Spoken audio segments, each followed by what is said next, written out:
3, 2, 1. All right. Good afternoon, everybody. The time is 1:04. Hopefully all can hear me. My name is Marit Carlson Van Dort. I am the chair of the Board of Fisheries Committee on Board Process Management and Research Needs, and I'll go ahead and call the meeting to order at 1:04 p.m. I want to thank everybody for their patience as we got started here, working through this platform. All right, with that, I will go ahead and like to welcome the other members of this committee and give you the opportunity to introduce yourself and put yourself on camera here. Thanks. I believe we have Mr. Wood online. Mike Wood. All right. Yeah, Mike Wood. I don't know if you want my whole spiel or if I'm just a member of the Board of Fisheries. I'm calling in from my home up here in Chase right now. And I'm looking forward to hearing what's going on in this workshop. Great, thanks for being available, Mike. And unfortunately, committee member Greg Svensson is unable to join us today. So I believe we have board member and Chair Wood on the line to participate as well. Is that correct? That is correct, Madam Chairman. I think I've caught up. I've read all the public comments, etc. But just go slow with me today and we'll work our way through this. It's some excellent comments. I was not able to read the 30 or 40 pages of the attached studies, etc., but I'll get around to it here before it's all said and done. Thanks, John. And Commissioner? Yeah, Doug Vincent, Commissioner, Alaska Department of Fish and Game, and we have a raft of staff available to assist you through this issue, and I'll let them introduce themselves by the commercial fisheries section, the sport fish section, and subsistence section. Thanks. Very good. Thank you very much. Mr. Abong. Good morning or good afternoon. I'm Sam Rabung. I'm the director of the Division of Commercial Fisheries. Thank you. Division of Sport Fisheries. Yeah, good afternoon. Israel Payton, Director, Division of Sport Fisheries, and I have my Deputy Director, Tom Talby, here as well. Thank you. Division of Subsistence. Yes, good afternoon, everyone. I'm Dr. Amy Wida, and I'm the head of Subsistence. And today with us, also from Subsistence, joining us, we have Caroline Brown, the Statewide Research Director, Alita Trainer, the Northern Region Program Manager, and Lauren Sill, our Southern Region Program Manager. Thank you, everyone. Very good. Thank you. Executive Director Nelson, do you have board support staff that you'd like to introduce today? I have a couple, but if I could ask us to stand down, apparently the public is having issues with the link. So I'm going to try to work with our staff to get a link put on the meeting page, and I'm fielding a number of phone calls right now. So could we just we'll pause until you give us the direction to begin. Thank you. Thank you for your patience, everyone.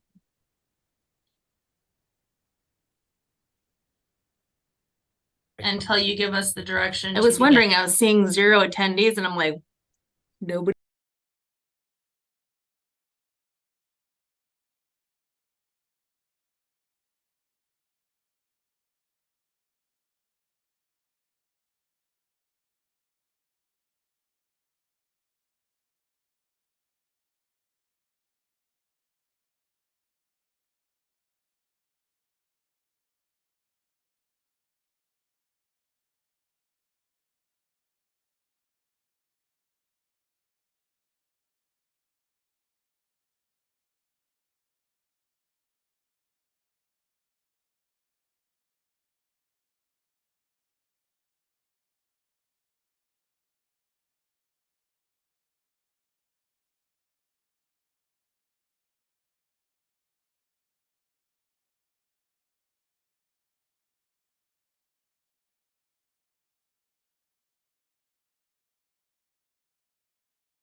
Okay, we're beginning the countdown. 5, 4, 3, 2. All right, welcome back, everyone. The time is 1:16. We are restarting the committee meeting on board process management and research needs. The date is November 21st. The time is 1:16. I just wanted to extend an acknowledgement that I know we had some issues with online attendees having trouble with the link. And so if folks would like to participate in the open discussion portion of this committee meeting, I would direct you to an updated link, one that is seemingly working, that is located on the meeting web page for this particular board meeting. So if you go to the Board of Fisheries website, click on meeting information, scroll down to the process committee and click on it, you should be able to find the link to join us there. And for those that are just joining us, all we did thus far is get started with some introductions. I've introduced myself. We're joined by committee members. Mr. Mike Wood and Mr. John Wood is sitting in because Mr. Greg Sensen was unable to join us. We're also joined by the commissioner, by representatives from the divisions of commercial fisheries, sport fisheries, and subsistence division. And I was just about to ask Director Nelson to introduce any board support staff that he'd like to, and then we'll continue with some introductions and then we'll get into it. So Director Nelson. Thank you, Madam Chair. Online, we've got myself, Art Nelson. I'm the Executive Director for the board. I'm here in Anchorage. We've also got Annie Bartholomew, the board's publications specialist. She's in Juneau and she's online. Kyle Campbell, who I believe you all have met already, is kind of running. He's our Zoom rodeo master. He's based in Fairbanks. And we've also got Logan Holst, the new publications specialist for the Board of Game online. So welcome, Logan. Yeah, welcome, Logan. And thank you all for being here and helping make this committee meeting happen. I know it was a little bit of a tight timeline, but appreciate all the effort. Okay. So I think that covers most of the fish and game staff. I believe we have a representative from the Department of Law online, Ms. Peterson. Good afternoon, Madam Chair. I am attending this meeting from my remote office because my office is experiencing some issues with a burst water main. I also have Mr. Starr with me, and he will be available primarily after 2:30 for the rest of the meeting. So we're both here until then. Okay, thank you very much. Is there anybody else online that I should be aware of that I've missed? Doesn't look like it. From what I can tell, I think we got most everybody covered. Okay.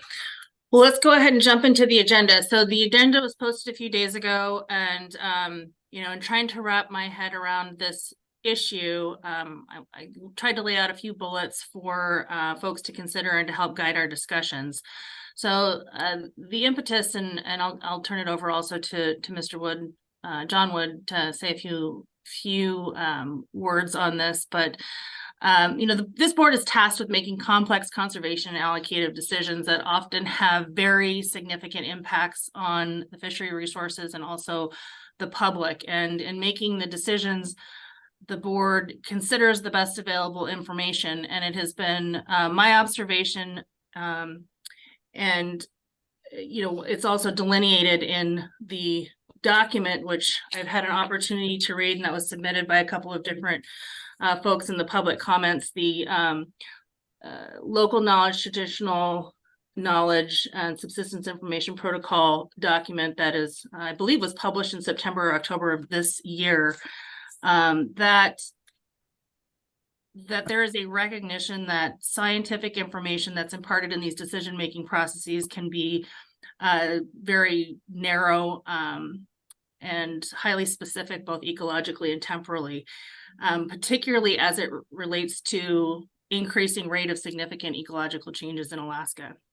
So board members also may have had fairly limited exposure to some of the Alaska fisheries and could benefit, in my opinion, significantly from a more comprehensive look at the various science and knowledge systems that we have available to us, but for whatever reason aren't accessing as potentially as well as we could be. And so there's a recognition that there is, in my opinion, very valuable Western scientific knowledge, but that should be augmented by also incredibly relevant local, traditional, and indigenous knowledge. And we have mechanisms in place at this time where it captures some of that, particularly through our advisory committee process. But I wanted to explore ways in which we can create some more intentional space for getting that local and especially traditional knowledge into the board's decision-making process more formally. So, so my question is that recognizing the importance of this information in the decision-making process, how do we adapt the Board of Fisheries process to incorporate these knowledge systems and knowledge experts in the ways that are meaningful, ways that are equitable, practicable, and that is also trusted and embraced by the public. And I know that that is ambitious, and perhaps that we consider tackling these issues in a bit of a phased approach and talking about our near-term goals with what we can implement and how we might implement in the near term during this board cycle. And then how do we build upon that, hopefully, and what does a more long-term program or protocol look like? So those are just kind of some of my initial thoughts on this, and I'd welcome committee members, perhaps starting with member Wood, John Wood, to, that's going to confuse me, John Wood, to add any thoughts, because I know that this is something that he kind of tasked me with advancing in his role as the chairman. Thank you, Madam Chair. Yes, and you lived up to the tasking quite well. Thank you very much for all you've done. We wouldn't be at this point even without your efforts. What I was trying to accomplish, and will continue, is to incorporate traditional knowledge into the decision-making process at the board level. And I want to make sure that that qualifier is clearly understood by all. The board has very limited resources available to it that it controls. We have no budgetary authority. We cannot direct the department to do anything. They make their decisions independently. They listen to our requests, but once again, they make those final decisions on their own. So the only thing that the board controls that is of significance during these discussions is, one, the agenda, and the second one is dealing with fish takes, et cetera, that are within the board's confines, and then the roadmap. So the comments that have been coming thus far address a lot of that, but they go beyond that, talking about designated seats, talking about funding for different functions, whether it's language interpreters or whatever. We have no authority to do that. And so what I wanted to do is get the first step forward in incorporating the knowledge into the board's process, because that's the only thing that I have control over. And I would hope that the discussion would center on that rather than going into a discussion of things that we have no control over. If you want to bring it to the department or the commissioner's attention, he's here and I know he's listening. And I envisioned initially that there'd be some kind of pushback on it, but there really hasn't been. And the reason this committee is taking task on right now in such an expedited fashion is I have somewhat a well-deserved reputation of being a bull in a china shop. So I know where I want to go. I know what I want when I get there. Sometimes I disrupt too many people in getting there. So what I'm trying to do is elicit feedback from the community as to what form this input should take, because I don't want it to just become simply another avenue for the people that just play the system to start using it for extra 10 minutes or whatever, comes out of the whole process. I want it to be meaningful. And going forward, when we deal with issues that just fall right in the scope of this, at this upcoming UCI meeting, I happen to know those are two proposals dealing with reef nets. I've done a lot of reading on reef nets as they were used outside. I had no idea that they might be useful up in this neck of the woods with the currents. But this is the kind of information that I would like to see in front of the board. Tell me how to get there and how to make sure it's valid information. Thank you. Thank you, John. Mike, do you have any comments at this time? If, for those that are on the line, sorry, before I let you go here, please use the raise your hand function for the members of the department while we have this discussion. And then similarly, when we get into the open discussion, the raise your hand function will be helpful in helping me call on folks and giving you the opportunity to speak. So, Mike, please go ahead. Sorry. I don't, so I think this is a really valuable topic to be discussing because it could bring to light a more, the kind of the whole system and not just focusing on a fish or a management option or a management decision that might take place that we normally do, and getting a sense of, with this kind of knowledge, what happens in a river system or in the ocean year round, and how one thing affects another, I think is super important. And I would say, as a newcomer to all this, having been somebody that lives mostly in the woods, I appreciate having the ability to hear what scientists and the department has to say, and I've learned a lot. And I think that goes both ways. If you're at the table, then you get a chance to hear from others about very important things that you never thought about, and those people also get to hear things that they never expected to hear and take back to their world as well. So I'm glad we're having this discussion. Thanks, Mike.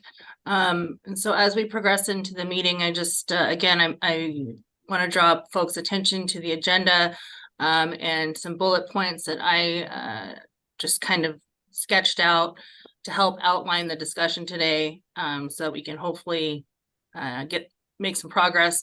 First of which is goals and outcomes, timeline, definitions, scope, challenges and complexities, some sort of a pilot design or suggestions for that for Kodiak and the Upper Cook Inlet meetings this cycle, and then any additional considerations. And when we get into the open discussion, I will take these up in that order, one at a time, just so that we can give folks the opportunity to comment on those.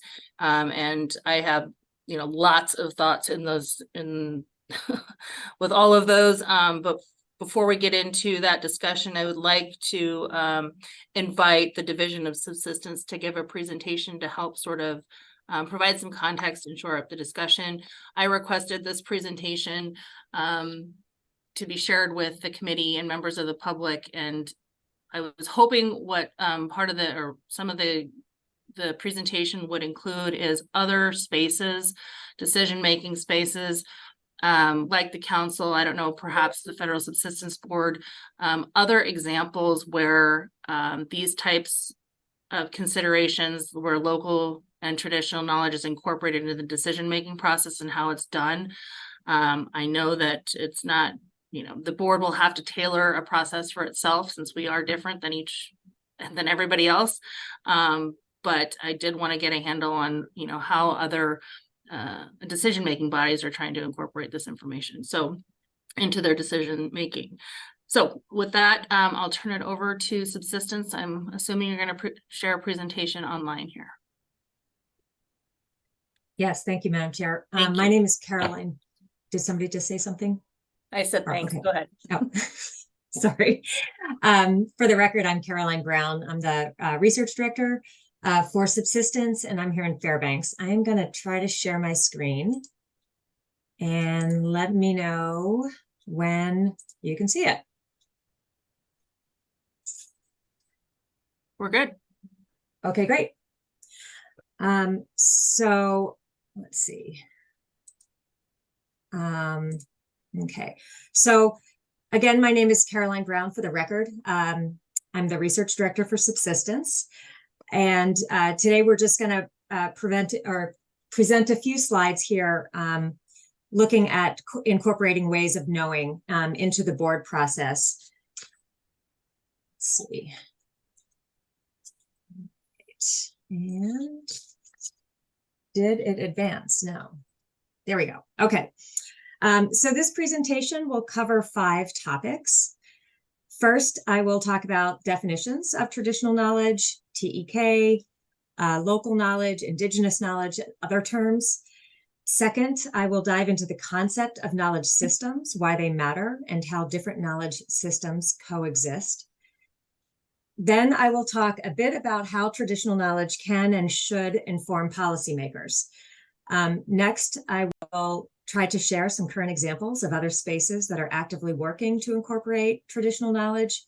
And then finally, I will try to address some of the challenges and possibilities of including traditional knowledge in the board process, and provide possible avenues to hear and learn about knowledge holders, from knowledge holders that the board might consider.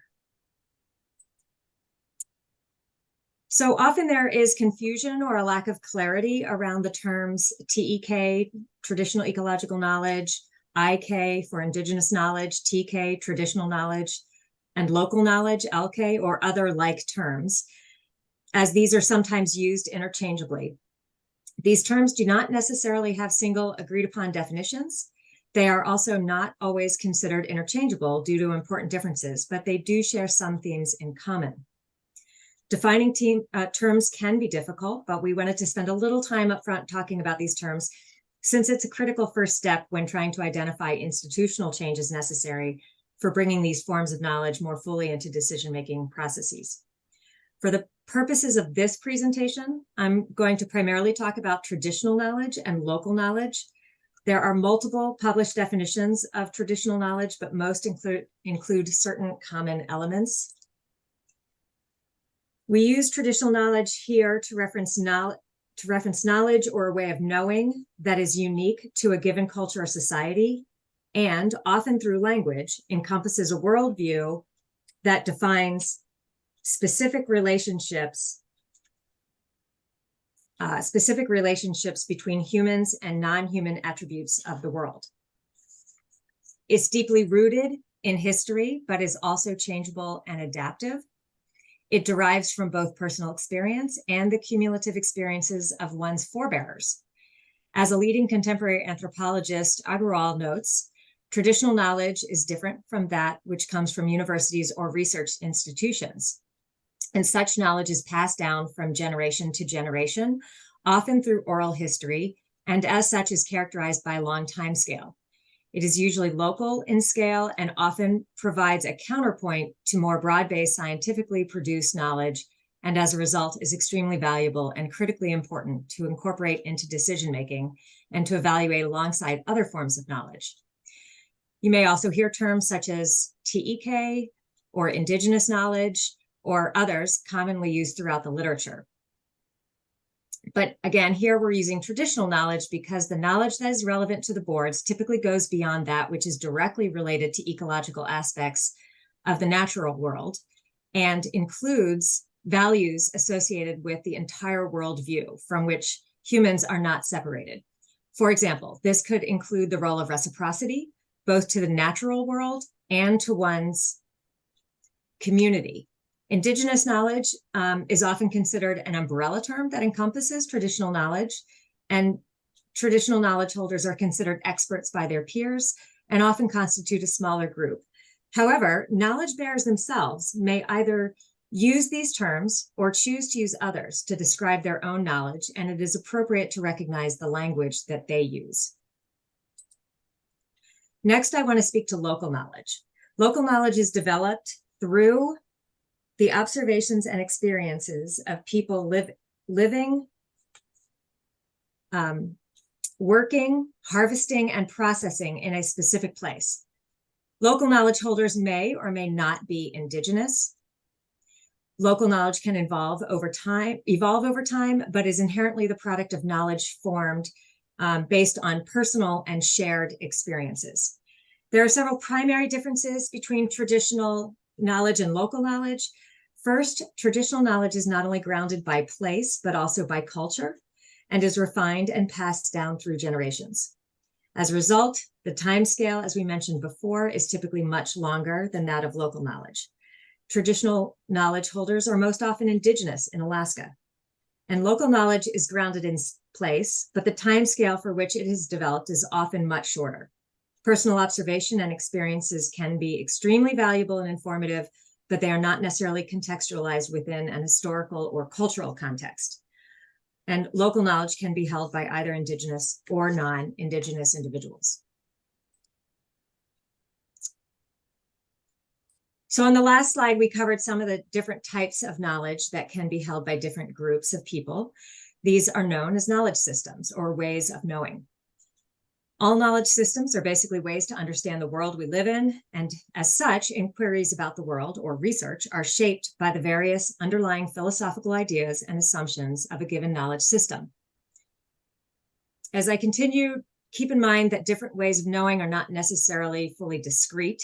Various knowledge systems may have commonalities and may be complementary and also evolve.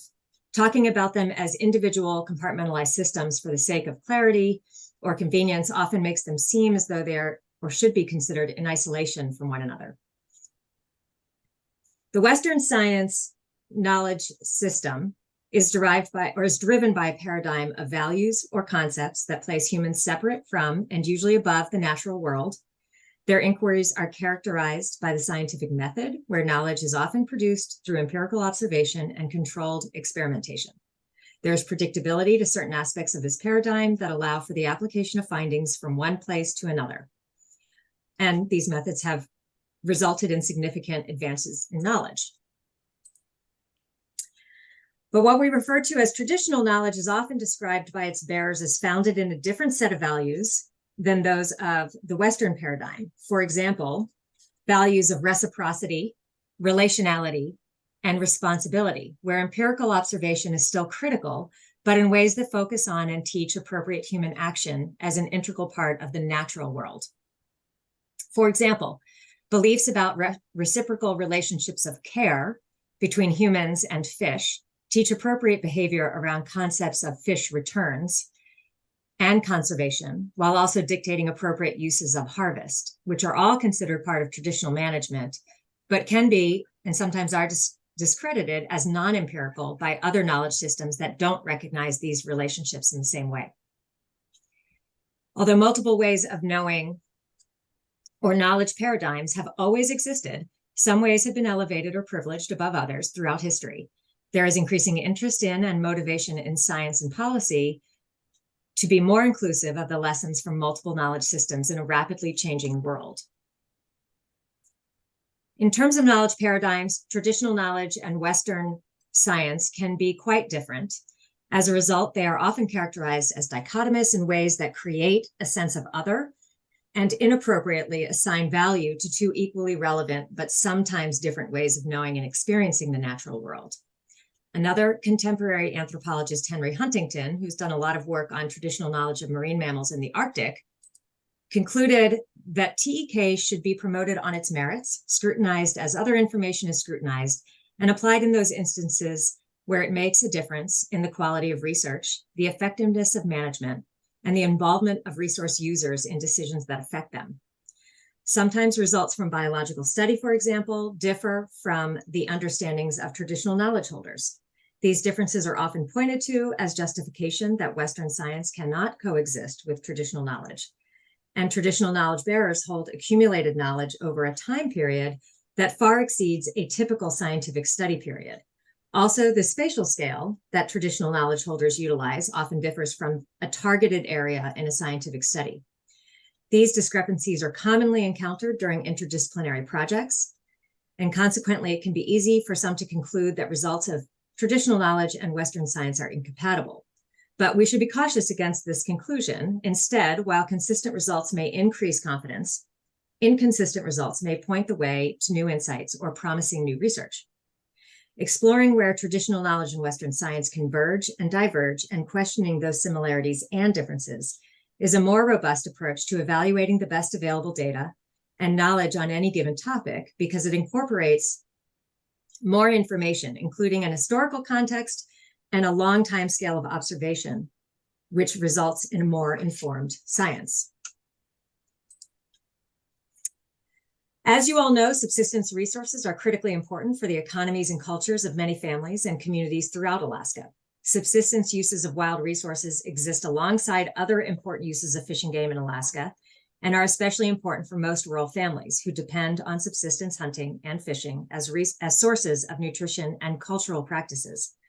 The state subsistence statute defines subsistence as the customary and traditional uses of fish and wildlife, and highlights the unique importance of wild resources and the continuing role of subsistence activities in sustaining the long-established ways of life in Alaska. As you also know, management is about both understanding the resources and the people who use and value those resources. As such, policymakers and managers need to understand what is important for all Alaskans and all communities. Resource conservation and management is about utilizing all available knowledge to make the most informed decisions, to effectively conserve and manage resources. And by using multiple knowledge systems to inform management, the department and the board has the best available information to inform their respective decision-making. There are currently some spaces in Alaska where traditional and local knowledge are already recognized as important contributions to decision-making. Fish and Game subsistence research staff is comprised of social and interdisciplinary scientists who are the only group in the department who explore the human dimensions of wild resource harvest and use. To do this work, we combine a variety of quantitative and qualitative methods to describe subsistence practices and contextualize these harvests and use patterns over time. Comprehensive subsistence harvest surveys are a well-known quantitative example of our work that inform the boards when considering customary and traditional use findings and ANS determinations. We also use quantitative methods to document other patterns critical to understanding subsistence in Alaska, such as social networks of resource distribution that are tied directly to customary and traditional uses described in statute. For most of our projects, we combine these methods with qualitative ethnographic approaches, including interviews, participant observation, and spatial data collection through mapping. Subsistence is a system that far exceeds just producing food, and our ethnographic methods provide context for quantitative data by identifying the meaning behind harvest estimates and make apparent the rich and deep bodies of knowledge that people hold. This qualitative data is thematically analyzed alongside any quantitative results we report. Our research model is flexible enough to respond to current questions from managers, board members, and the public at large. For example, observations of and responses to climate change, questions around salmon health and migration, and adaptations to resource declines are front and center in many of our current projects that all rely heavily on traditional knowledge and some local knowledge. The expansive data set that subsistence maintains is utilized at every board cycle through our contributions to staff comments on proposals, oral and written reports, and through additional materials provided to the boards and the public. Additionally, we work closely with management staff through the year to share traditional knowledge and local knowledge we document from working with community members that may help to inform management actions. A good example of this can be found on the Yukon, where fisheries managers regularly talk to fishers about their observations and also talk to us about what we've learned about salmon run timing, fishing locations, harvest effort, etc., from specific communities. These formal and informal conversations are integral to both sound fisheries and wildlife management. Beyond this, subsistence staff were appointed to the North Pacific Fisheries Management Council's Task Force on Traditional Knowledge, which recently concluded 4 years of work exploring ways for the council to meaningfully incorporate traditional knowledge and local knowledge into their decision-making process through a variety of avenues.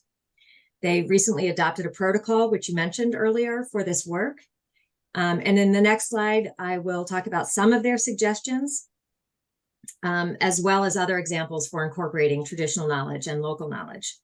Additionally, this task force created a template for working with traditional knowledge and local knowledge, if that might be useful to the board when working through specific issues that come before you. The Alaska Migratory Bird Co-Management Council, or the AMBCC, was formed in 2000 and provides recommendations to the Pacific Flyway Council, U.S. Fish and Wildlife Service, and others for their annual spring-summer subsistence season in Alaska, and other topics related to the conservation and harvest of migratory birds.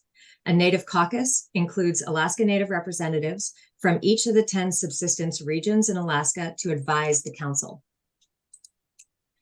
The Yukon River Panel recently formed a traditional knowledge subcommittee designed to provide recommendations to the panel using traditional knowledge.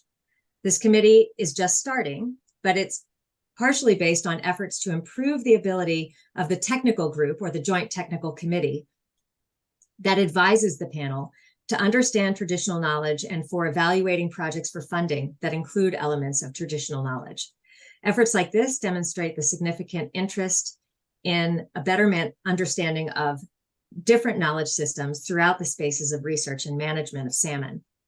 This committee is another example of recognition of multiple knowledge systems being able to benefit decision-making if provided the opportunity.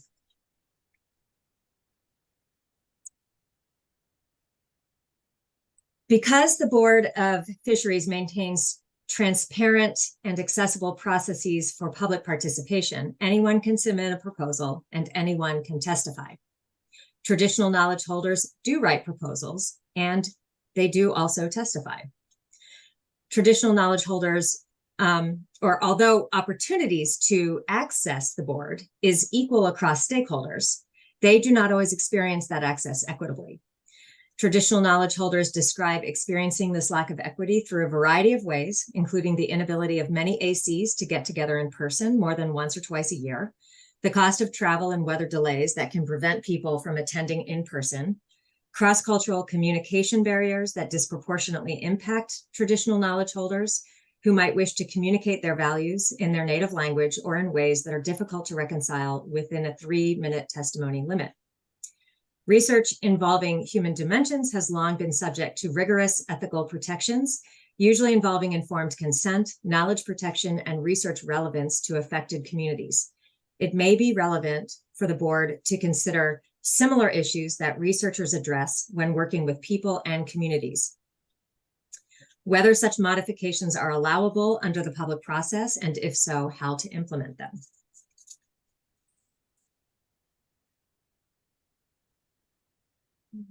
Five important issues to consider are how to define traditional knowledge holders, deciding on appropriate forums for traditional knowledge holders to share their knowledge, whether other forms of knowing will be incorporated and how to make this an inclusive process driven by users and communities, and how to consider public testimony on this topic from around the state so the board may consider a wide variety of ideas and as much information as possible.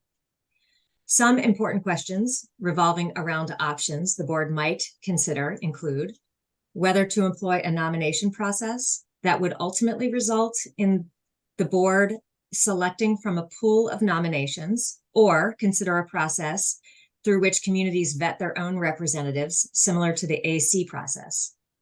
Traditional knowledge holders are often known, respected, and valued among cultural peer groups. A nomination process would lend itself to identifying someone who is recognized by the larger group. This could also mitigate concerns around time, as the number of selected nominations would be determined by how much time the board designates to this additional agenda item. Another consideration is whether or not there's a need for a specific board committee on knowledge systems to address this topic. Also, whether selected individuals could attend remotely or pre-record their testimony. This could reduce the barriers of travel cost and weather limitations. Whether selected individuals would be given the opportunity to present visual aids, such as PowerPoints, short videos, prayers, or performative testimony in the form of song, dance, or storytelling that communicate cultural values. Also, whether the board can specify the types of traditional knowledge they are interested in hearing about. For example, what cultural values are relevant for subsistence users and should be relevant for decision makers? What cultural practices are impacted by regulatory action? Whether the board can consider engagement or listening sessions on particular issues as a means to hear from knowledge holders. For example, does the Alaska Board of Fisheries and Game existing policy of 2002-136 BOG on the government-to-government relations with federally recognized tribes, adopted in 2002, support this effort? According to that policy, boards are committed to consulting with tribes prior to taking action or undertaking activities that significantly or uniquely affect a tribe. And finally, whether the board can consider formal land acknowledgements or other actions to provide public recognition of various ways of knowing and the board's efforts to incorporate them, as well as the long-term generational stewardship of wild resources in Alaska. These considerations are complex, and some may be controversial or lack community census. Therefore, a flexible process with ongoing open dialogue will be important. Incorporating multiple knowledge systems into the Board of Fisheries process is not a quick nor short-term undertaking. In reality, meaningful change will likely take a long time. However, discussing the value of and possible challenges with incorporating various ways of knowing, both internally in the department and publicly, as often as possible, is a critical step towards that change. And we appreciate the opportunity to share what we've learned about knowledge systems over time and share our thoughts on the board's process.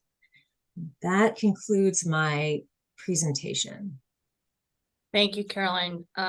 Lot to discuss and a lot to think about in that space. I'm going to ask you if you would mind not sharing so that I can see folks. And I would open it up right now for questions. I see a hand up from John Wood. Thank you, Madam Chair. It appears, or at least it sounded like you were reading from a prepared statement. And if you haven't already done so, I'd love for that to be part of the record. It was hard keeping up with you.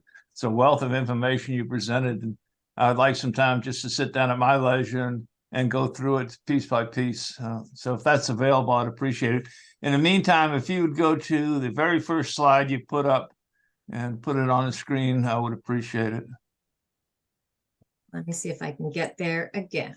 The other thing too, if possible, to get this presentation uploaded to the meeting website, I think that would be helpful too. Okay, let's see.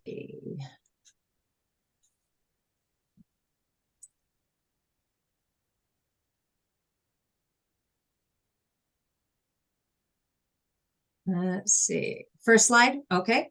Okay, go one more down then. I think it was the one you just passed. Mm-hmm.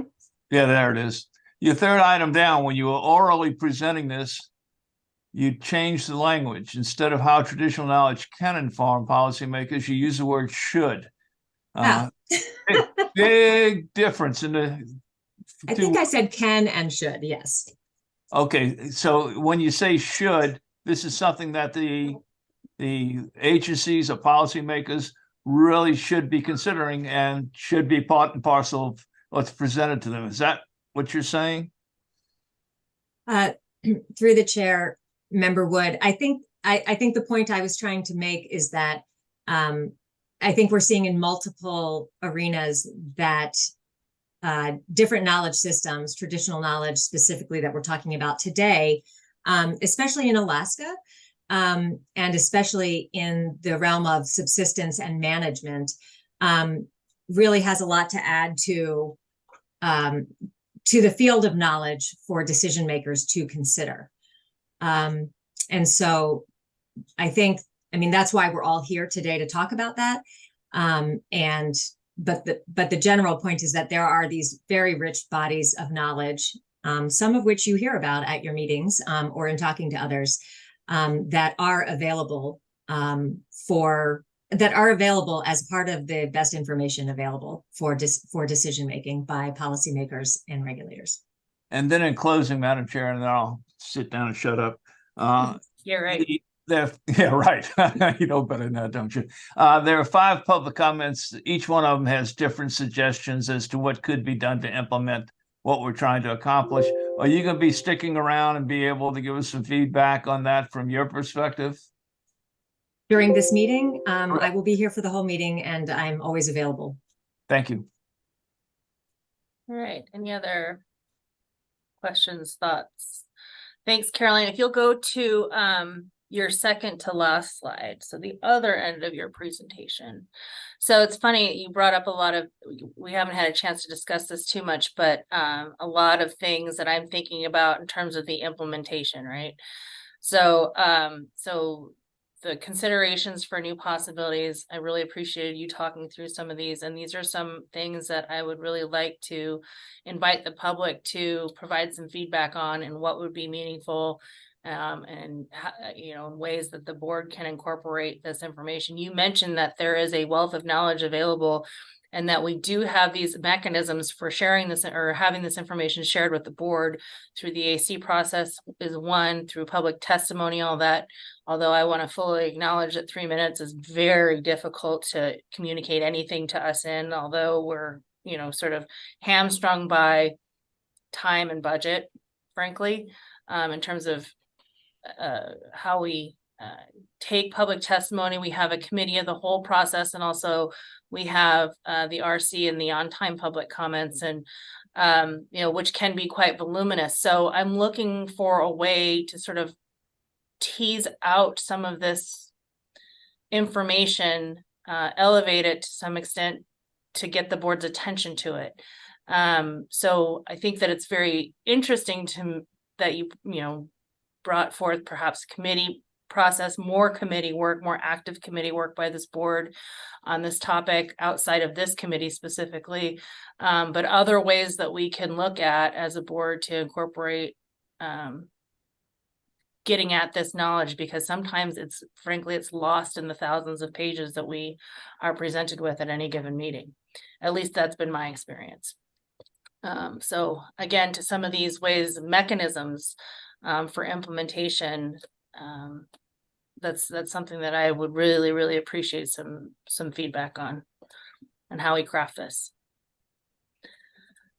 Any other thoughts, comments on this presentation? Thank you. I really appreciate your putting the effort into pulling this presentation together. I think it's very helpful and help guide the discussion and illuminate some of the special considerations that we will need to think about. Okay. Want me to stop sharing now? Sure. Thank you very much. And again, Okay. if we could get that uploaded to the meeting page, that would be great. So that I we will can send it to refer her. it. Yeah. Excellent. All right. So you made mention of it, Carolyn, and I know that, it is an issue, but I wanted to also open it up to Mr. Peterson to bring forth any legal considerations, Alaska constitutional considerations in this space that we need to be aware of as we try and figure out how to do this. So Mr. Peterson, if you've got some thoughts to share with us or some guidance or warnings, all the things. Well, I'm happy to answer any questions that you or any other members might have, but I would encourage you and the members of the committee to bear in mind the constitutional provisions that require equal treatment of the constituents and the interested users, and traditional ecological knowledge would need to be defined by the board in some way that can be uniformly applied and applied in accordance with the constitutional limitations in the state, which are very different from what the United States can do. The United States, of course, enjoys a trust relationship with what they define under federal law as Indians, and the state has no such authority to discriminate. So those are sort of broad general principles that the board should bear in mind while considering how to bring this particular knowledge base forward. Okay. Thank you. And certainly, again, to my introductory comments, we're looking to craft some kind of a process that is equitable and that encompasses, those requirements. Commissioner. Yeah, thank you, Madam Chair. Aaron, I got a question for you. So as the board incorporates this newly defined traditional knowledge into their decision making, how are there going to be obligations to have that as part of the record? Is an oral presentation sufficient, or do you have to have written documentation? Like all the department board reports that go to the board have written documentation associated with them, or presentations. Would that be a requirement of this information if it's going to be used by the board to deliberate on a proposal moving forward? Sure, through the chair, Mr. Commissioner, everything that board members rely upon while they're deliberating needs to be a part of the record. But oftentimes that record is made orally at public testimony or through the committee of the whole process. And those are not required to be written down. And there's a record of everything that is said at the meeting. And when the board members reference that record or reference some conversation that took place at committee of the whole during deliberations, that is sufficient. So Okay. there would not necessarily be any requirement that traditional knowledge be submitted in a record form. It could be presented at committee of the whole. The board could elect to say, okay, at the beginning of this committee process, we're going to discuss traditional ecological knowledge, or at some point in the committee process or something like that. That there would be no statutory or constitutional bar to doing it that way. Thank you, Aaron. Let me dovetail off of that, again, speaking to mechanisms. So there wouldn't be something that the board could consider, whether it's through a committee or whether it's through a specific agenda item to take local and traditional knowledge and presentation. It could be in a variety of different forms, as long as it's recorded. So for example, if somebody wanted to submit a video, that wouldn't have to be accompanied by a transcription necessarily. It would be incorporated into the record as long as it was recorded, correct? That's correct, Madam Chair. There might be some technological barrier to that. I don't think in my time representing the board, I've seen a video submitted during public testimony. Art could jump in here. No, it's definitely not considered, as far as, at least in my experience during public testimony. It's something that I discouraged during committee and, just because of the time considerations and whatnot. But if the board wants to create intentional agenda space for this, recognizing some of the considerations that Carolyn spoke to in terms of cost, participation, whether they're pre-recorded, whether it's audio or video, to provide additional information or historical context for fisheries.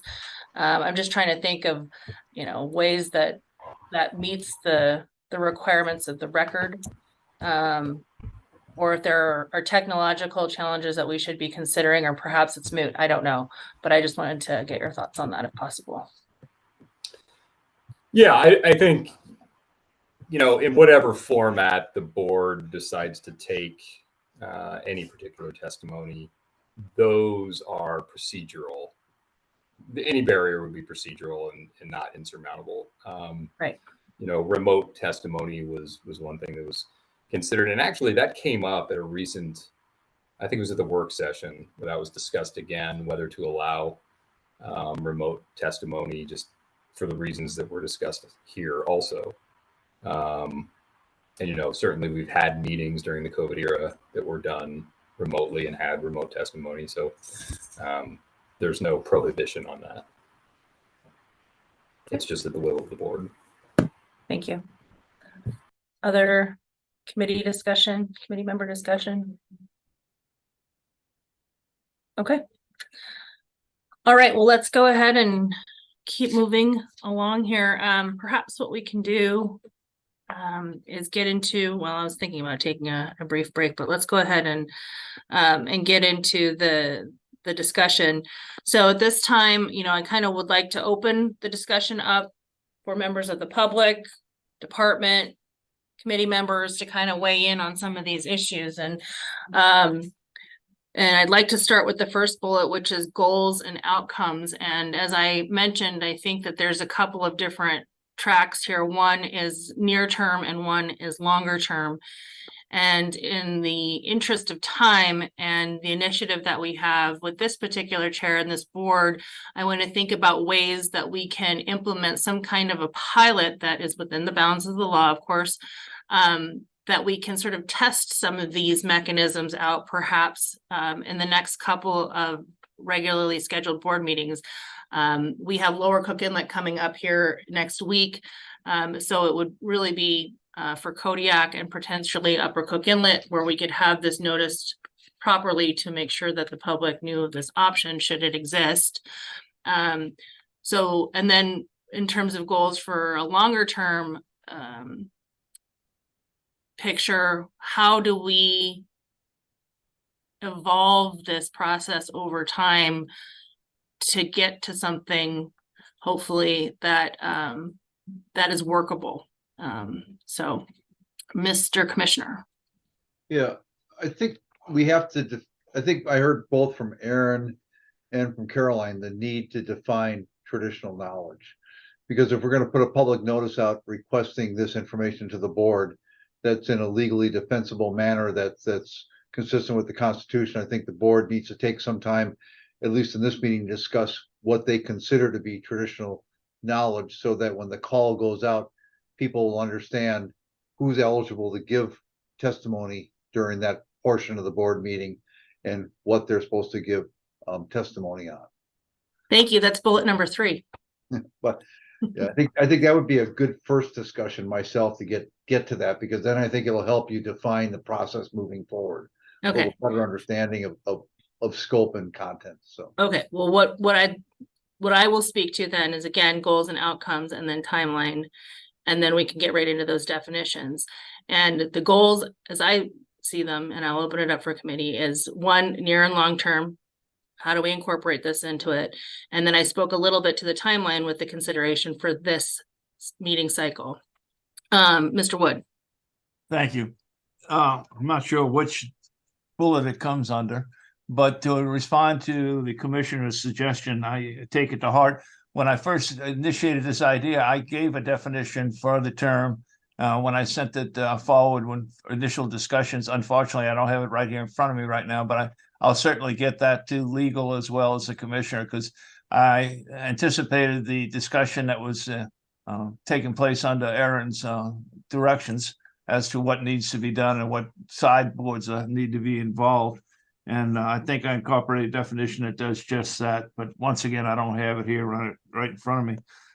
What I'd like to do is, as far as a goal, is to put this traditional knowledge approach on an equal or equitable basis with scientific knowledge that's presently given to the board. And to do that, I would think you'd have to have them to have the ability to do so in staff, much like staff comments, with the same time deadlines, et cetera, that staff has to provide it. And also to be able to do so on any particular proposal, which comes under the definition of what traditional knowledge would be addressing. So that if you had a proposal, individual proposal that dealt with something that the input was being requested to be made, they have the right to do so as a written staff comment, or whatever kind of comment you want to call it, but within the same time frame. In other words, they can't wait to the last second and come forward with 50,000 different ideas on how to go about doing something. Hopefully that gives you a little perspective. So John, can you just explain to me real quick how that differs in the current public process for providing public comment as part of the meeting? Yeah, absolutely. You're under your staff presentations that are currently given, that there would be an ability for a entity to come forward with traditional knowledge ideas that should be considered when we're taking up the items that are on the full agenda. And then to go to the individual status, the same thing on any individual proposal. So that if XYZ traditional group wanted to put input, they'd have the ability to do so.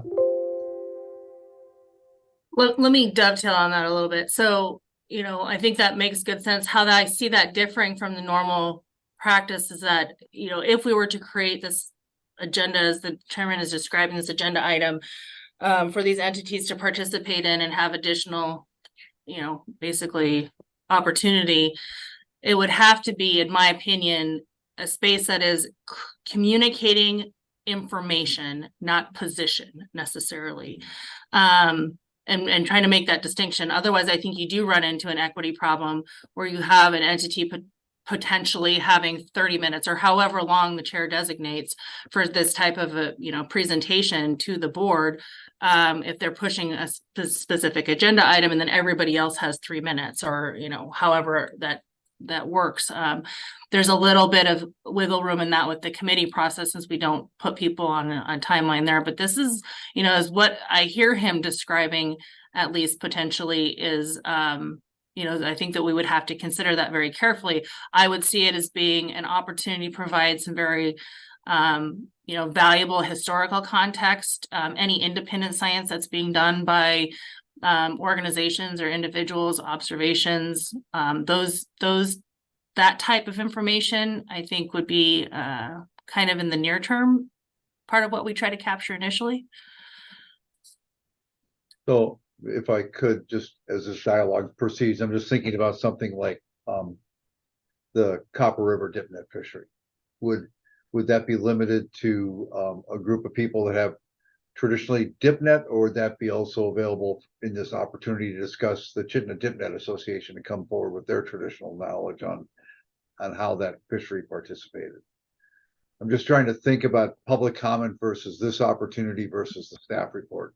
Absolutely. And those are the exact things that I'm struggling with. So to your point, I think that's where I believe that definitions are going to be critical. I see that Rico DeWild has his hand up. Rico, go ahead.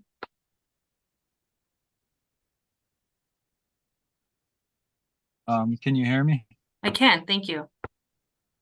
Okay, I was just joining in. I'm real ignorant to how the whole Zoom thing works, and stop me if I'm going left field here, way off in left field. But I'm thinking like traditional knowledge. An example would be like there's a law where you can't have a net that runs all the way across the stream, right? And I know Floyd Vince Sr. He had his net taken away from him in Huslia, and but in traditional knowledge, there's a taboo against that on the main river channel. So having it across smaller really helps to take down the pike population, which really affects the small salmon coming back out towards the ocean, and also eating up the whitefish and grayling and all that. So that's where we seen that traditional knowledge seem like the right way, whereas the rule is making it illegal. Is that, I don't know, a good example. Okay. Yes. Thank you.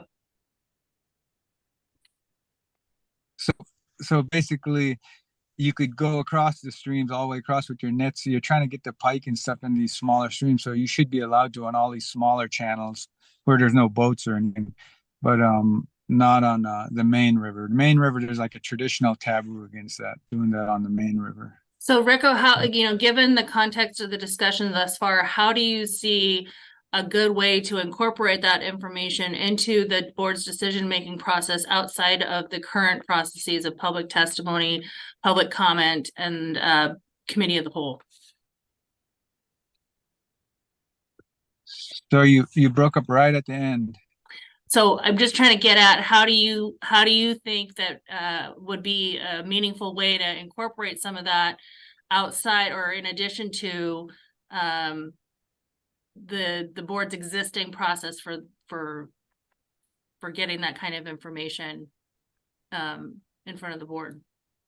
I'm not sure how it would be applied at the meetings, but I think it is important for people that are living in the villages to have someone they can speak that goes around and speaks to people and see different things that's not working right, something that's out of the ordinary, local knowledge, and just have time to present that at the meetings. Thank you. Benjamin Malott. Go ahead, Ben. Hello, and can you hear me? Yes. Awesome. Hi, Marit. Hi, John, and members of the Board of Fish Proposal Committee. My name is Ben Malott. I have the honor of serving as Vice President of External Affairs here at AFN. I do have to run in about 5 minutes, so I want to share some talking points from AFN. First, I want to thank you. This is a very timely and also very important discussion you guys are starting here. At the 2023 annual AFN convention, the delegates of AFN passed the resolution 2302 that actually requests the state of Alaska to incorporate additional traditional knowledge into decision-making made by the state of Alaska's Board of Fisheries and Board of Games that's being discussed today. AFN has since followed up with a quick letter with one solution to that. Is including in I guess in Board of Fish proposals or board game, if those proposals also include traditional, traditional, I guess indigenous knowledge into the proposals. One, that incorporate the local communities and traditional knowledge into the proposal, if it applies or not. And that's one way that the Board of Fish could also include those voices. The AFN Citizens Committee has met and will be continuing to meet to further additional proposals. But I do want to agree with you and Marit that definitions are important, and that AFN and our Citizens Committee we stand by ready to help you with those definitions. So with that said, I could send you, I don't know if you've seen our letter of a resolution letter, but I could send it again if that'll be beneficial for the committee. Yeah, thanks, Ben. And moving into sort of the definition discussion. So, there is this document, this protocol document that was developed for the council, North Pacific Fisheries Management Council, where they are presenting definitions of, local and traditional knowledge. In that protocol, it recognizes that they're sort of tailored for the Bering Sea area, and that and as Carolyn mentioned, that these definitions could, be different for a different region. And so, from the Board of Fisheries perspective, I think that having at least an agreed upon initial set of definitions is going to be critical, mission critical to being able to implement anything. And so I would appreciate it if the Subsistence Committee of AFN took a look at, and everybody here on the call for that matter, took a look at the definitions as they're presented in that protocol document and comment whether or not they're comfortable, that they support those definitions, or if something needs to be tweaked within those, for the board's use. But I think that those provide a very solid foundation, at least to start from in some of those discussions. And I just would appreciate people's take on those definitions, fully recognizing that there is a difference, between the federal and the state, legal spheres, and that Commissioner spoke to previously. So, Mr. Payton. Or what, before I get into move on to Israel, do you have any other comment, Ben? No, absolutely, Marit. I'll be happy to work with us as committee and look at definitions, including what the Biden administration put out, White House just knowledge recommendations that they issued, I think earlier this year or last year, and also other definitions that we have used. But yeah, that's all I have. But I'll be happy to help with that. Thank you. Thanks. Mr. Payton. Thank you. I guess a question to the board, is it the board's intent to, and I know you're still working through this all, but to have the, knowledge or, local or TEK knowledge only apply to subsistence use and or users, or also all fisheries, commercial, sport, personal use? Most of the documentation I've read it's subsistence centric, but I was just trying to understand what the board's intent was on it. I'll respond to that, and then I'll let Mr. Wood speak to his sort of the way he's envisioning it. But I see it extending to sort of all uses of Alaska's fisheries. It is a bit subsistence centric, but there is that component within the local knowledge definition that recognizes that this could be, specific. We've had somebody talk about gear already, but that could be fish processes. It could be, longtime commercial fishermen. It could be longtime sport fishermen in particular regions. So I see it as being all encompassing, which is why this is going to be have to be carefully managed if it's going to be effective. Does that answer your question? At least that's how I see it. Mr. Wood. Yeah, and I'll reinforce that and adopt everything that was said by Marit, but just add additional. I think it's equally important on issues beyond subsistence and equally valuable, and would very much solicit it. One of my pet concerns, I shouldn't say concerns, but interest, and I think you know this, Israel, is in-river incubation, which has been used successfully elsewhere by indigenous groups. And I'd love to see a real education of the board as to what is available with that and how it could be used, if at all, in Alaska. So yeah, it goes beyond subsistence. I'm reminded by Director Nelson that we do have one participant on by phone. So that they would like to raise their hand to speak, you can indicate that by pressing *9.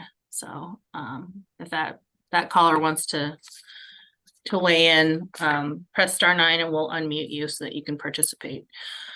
Okay, let's get into the definitions a little bit more. So yeah, I mean, I think that there was some interesting work that was done in this protocol document. I think it did a pretty decent job of trying to make the distinctions between local knowledge and traditional knowledge. And I think Carolyn spoke well to that as well. And so I would really like to throw it out to the public if there's anything that is red flagging with what has been discussed either in that document or in Subsistence Division's presentation.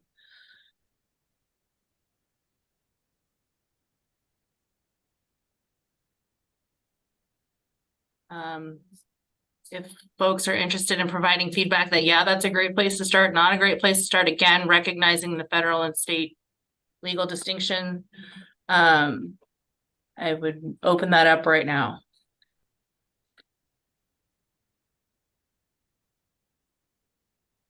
Okay, folks, definitions are going to drive things. Okay, Marty Takak. Welcome. Can you hear me? Yes, Marty, thanks. Hi there. Marty Takak for the record. I'm representing as a member of the Chickasaw Intertribal Coalition. I just wanted to make a couple comments here. I don't know if this is the right time, but you know, the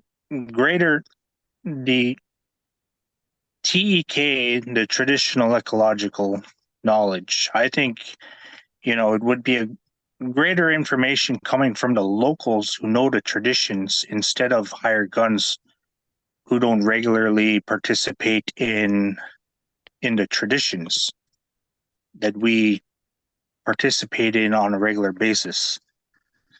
You know, I think I might have heard something earlier about combining scientific and traditional knowledge.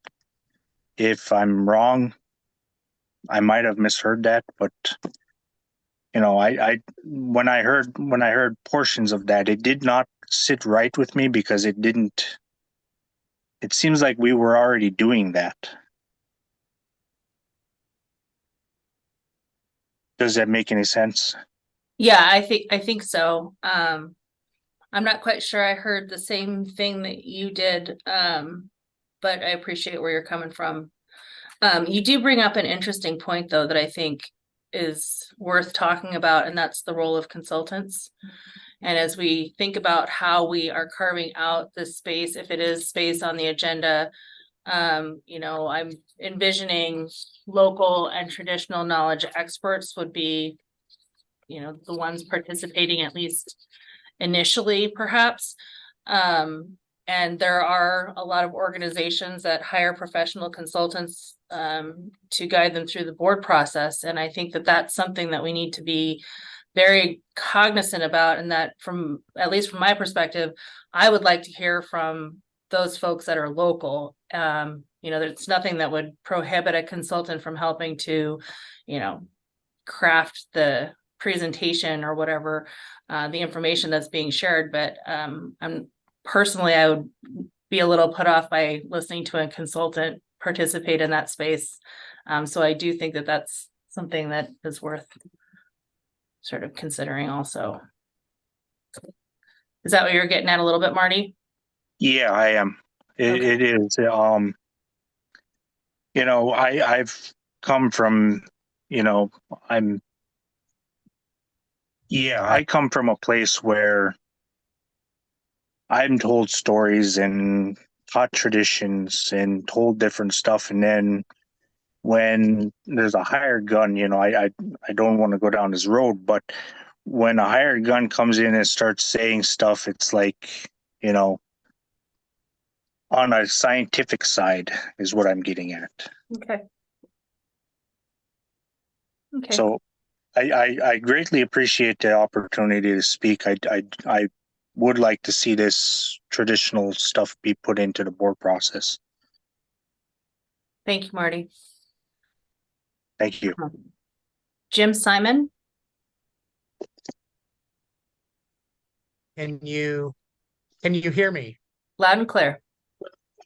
Great, thank you. I really appreciate the comments that Marty just made. And as a hired gun, a consultant for a number of tribal organizations, I agree with him. I would not. The problem is the lack of equal representation of Indigenous knowledge holders on the Board of Fish and the other boards, which is why you're seeking that information, because of the lack of equal representation. The best way to incorporate Indigenous knowledge into your processes is to have Indigenous people such as yourself, Madam Chair, on the Board of Fish. But I think it's important to share, as someone who has worked with Indigenous knowledge and traditional knowledge systems for more than 3 decades, that and actively engaged in staffing the deployment of Indigenous knowledge in managing subsistence fisheries.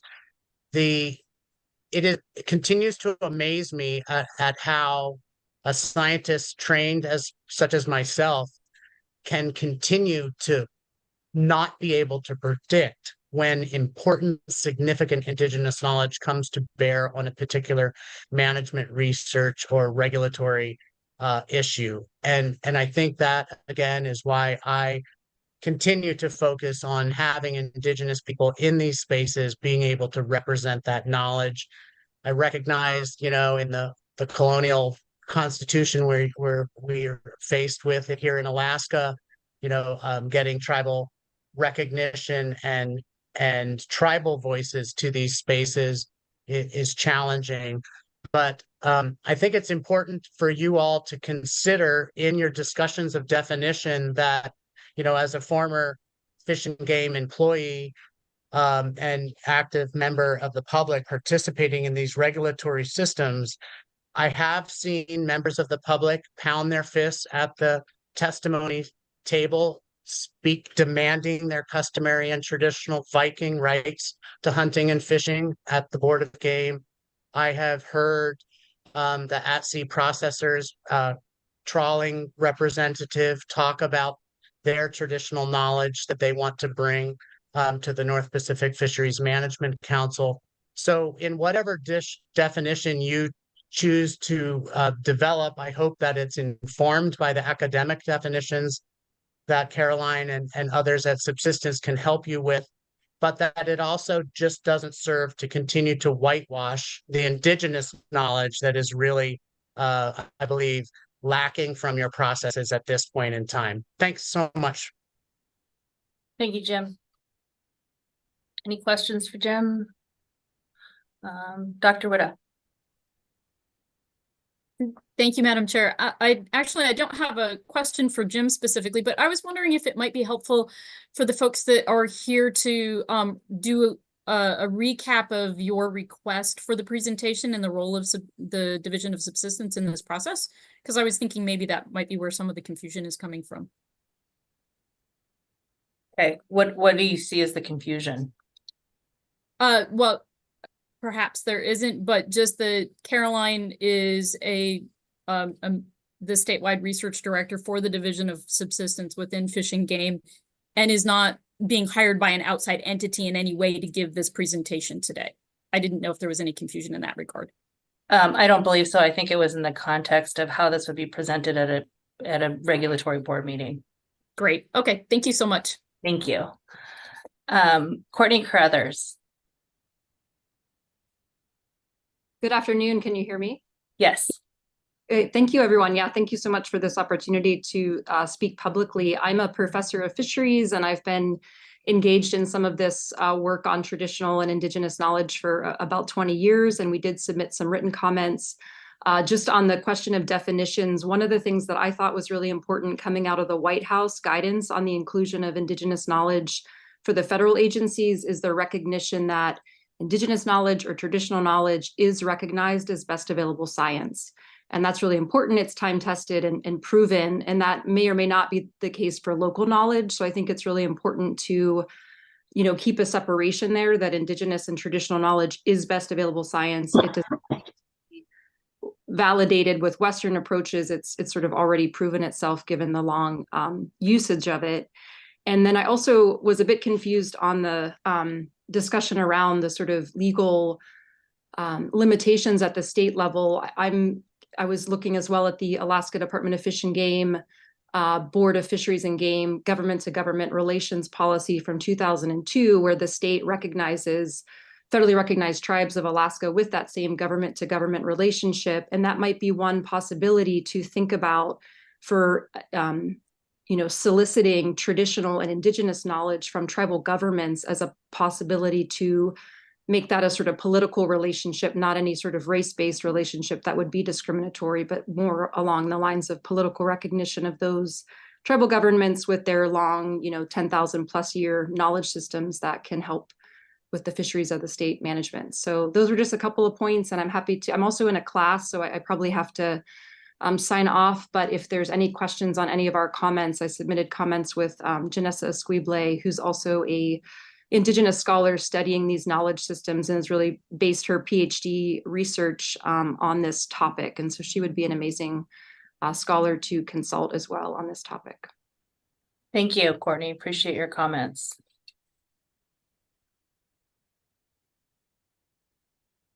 See, Felipe Farley. Welcome. Carlson, I'm a newcomer to this fisheries arena, but I'm wondering, obviously some elders might be generally knowledgeable, but I imagine nuggets of information could come from even young people. So what would be the process for gathering even nuggets of information if, say, somebody wanted to make a comment who wasn't generally expert, but did hear something about a certain fish in a certain river that would be useful to the board in its deliberations? Thank you. So that's a little bit of what we're trying to get at here. But in addition to what we're discussing here, there is opportunity for anybody, any member of the public to bring forth those nuggets through public comment and through participation in committee of the whole at the board meetings. And if they are present in person at the board meeting, you can do that with in-person public testimony, but there's also the opportunity to submit public comments prior to a board meeting as well.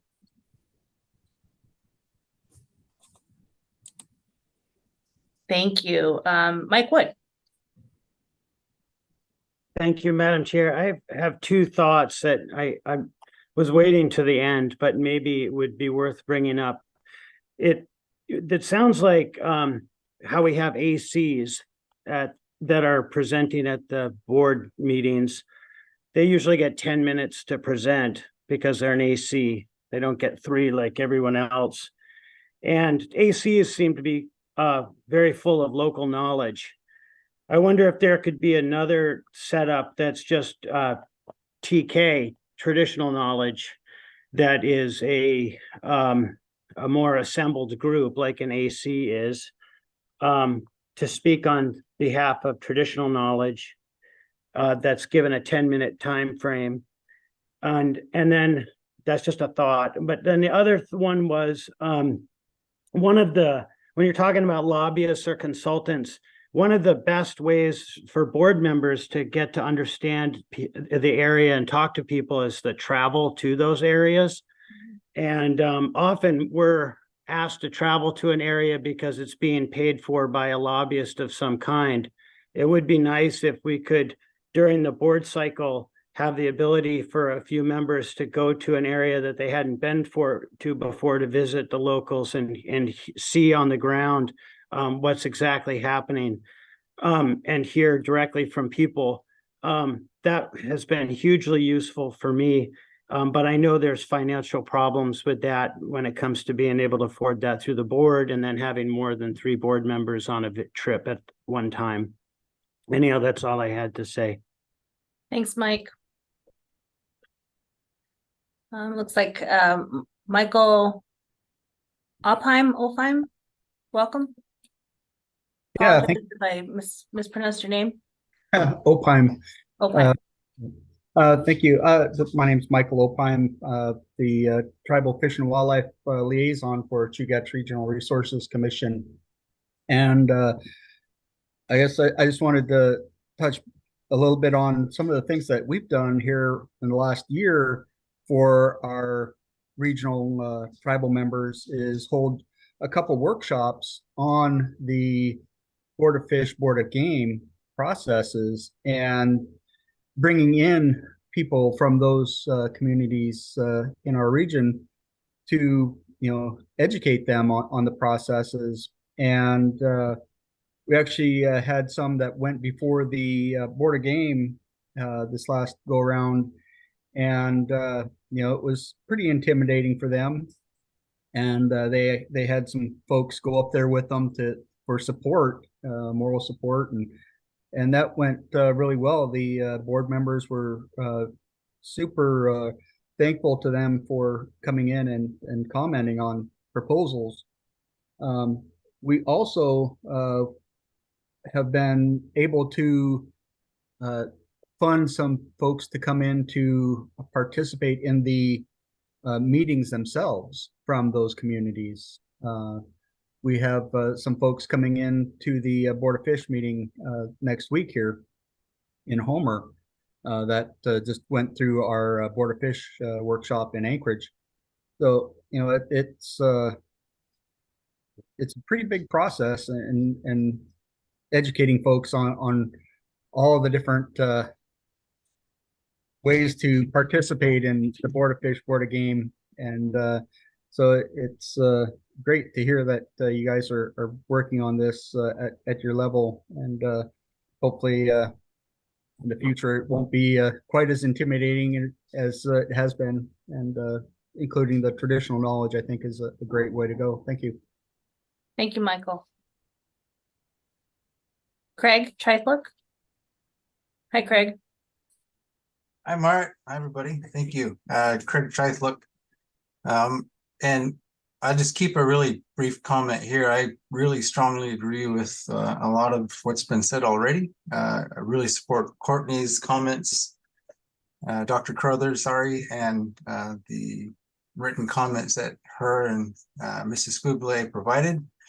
And the prompt that the committee sent out, the purpose of this meeting is to have discussion about how the board can incorporate TEK into the board processes. And one of the things that I really appreciate about traditional ecological knowledge, TEK, indigenous knowledge, is how relevant it is to a place. And that's, to me, that's really, really important.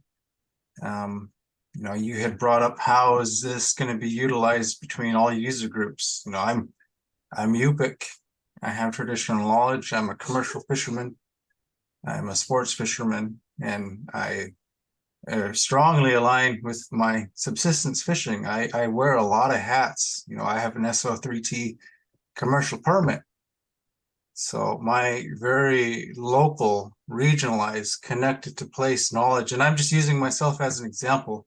Like my dad has been involved in our regional fishery, our regional advisory committees for a very long time.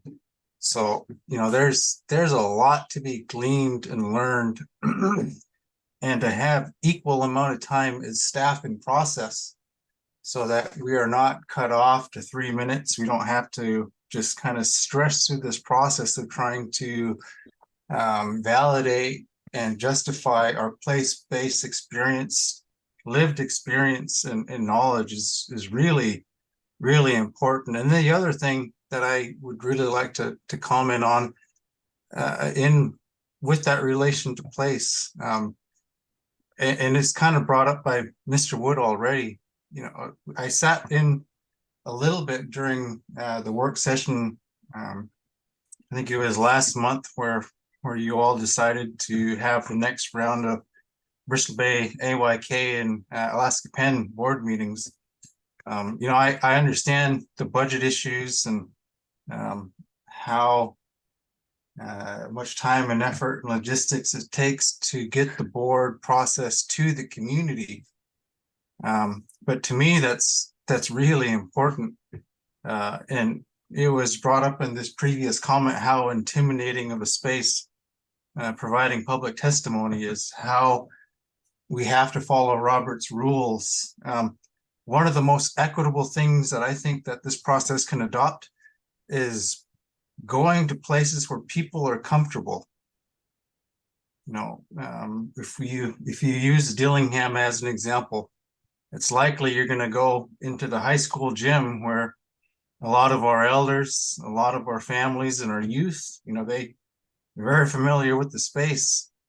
They cheer for their kids in basketball games and wrestling games or events, and they can go home, they can eat their UPIC foods, they can come back and then participate and give you very meaningful feedback. They don't have to travel. So those are just some real brief recommendations, and I really like the LKTKS definitions. I think, as Merritt had talked about, definitions are very important so that we don't get confused with like the ability for a commercial interest to provide their insight as technical or local knowledge on equal footing as somebody who has had generations of information and ties to that place. Industry has been around for a very short time compared to a lot of our lineages that are have been in very reciprocal relations to our homelands for quite a while. So thank you very much for this opportunity, and thank you, Chair, for getting this out and putting this together. It's been really timely and really needed. So thank you. Thank you for your comments, Craig. All right, so let's see, Felipe, go ahead. I have listened with great interest to this presentation, and I thank you for it. I do notice a big distinction being made between Western scientific approaches and traditional knowledge. But I mean, at the risk of sounding obvious, we do use the Hindu-Arabic numeral system. It's a Russian periodic table. The time system, minutes, seconds, is base 60, which is Mesopotamian. I think it might even ease the discussion if there were less of a tension between presenting something as Western versus traditional, when even the Western traditions are based from a lot of different places. Okay, appreciate those comments. All right, I don't see any more hands up, so Mike, did you? No, you just popped up on my screen, sorry. Okay, well, I think that perhaps what this committee can do is can start crafting some definitions that might be considered. My intention would be to have another committee meeting after Lower Cook Inlet prior to Kodiak. Although I think that if we're going to properly notice something for Kodiak, we're going to have something to work from. Whatever comes out of this particular meeting, though, I want people to understand that nothing is cast in stone. That this is meant to be, like I said, sort of a pilot project, and I want to have conversations over the course of this year, certainly, about what works and what didn't work or what doesn't work. Mr. John Wood. Thank you. My mastery of the computer leaves a lot to be desired. I did locate what I had put forth as a definition earlier and tried to send it to you and the commissioner and Carolyn Brown. Hopefully it got through in some form or fashion. If you want to bring it out now, that's fine with me. If you want to do it at the subsequent meeting, that's fine as well. You have it in your hands now. I just want to make sure that it got there. Yeah. Well, now's the time. Why don't you go ahead and speak to it? I got it, John, and I'll make sure that Aaron gets it too, to make sure that it's meeting constitutional issues too. Yeah. Go ahead, John. You can speak to it now if you would like to. Well, I'll just read it on the record and it speaks for itself. And it was, I don't even remember who I was sending this to. I think it was you, but I'm not sure. Since there, and we're talking about traditional knowledge, since it will be institutionalized for the first time at the BOF level, I'm suggesting the following be used to describe what it is we are seeking.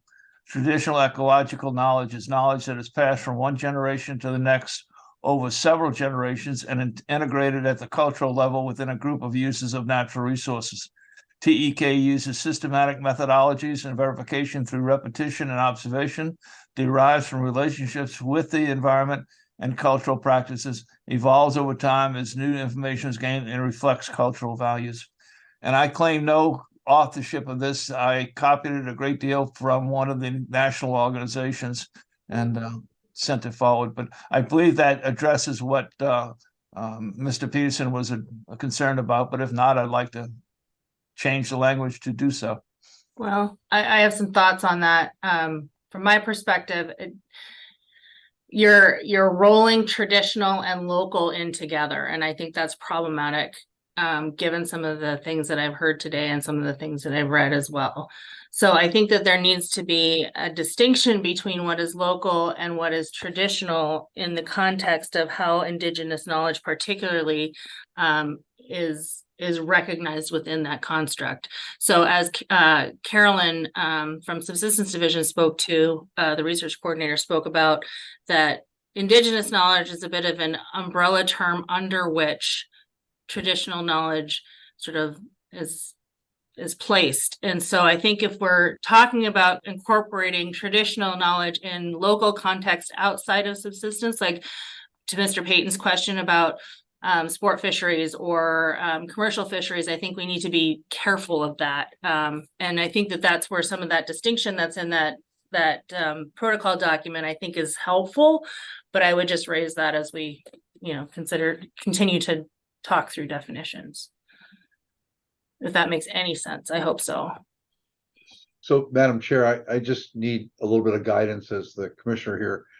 You would like to have this opportunity rolled out at the Kodiak board meeting. It's going to be very important to define during that public comment period, that during our opportunity to provide this public notice, what it is we're seeking to do at that meeting and who can participate in this session based on a definition. So absolutely.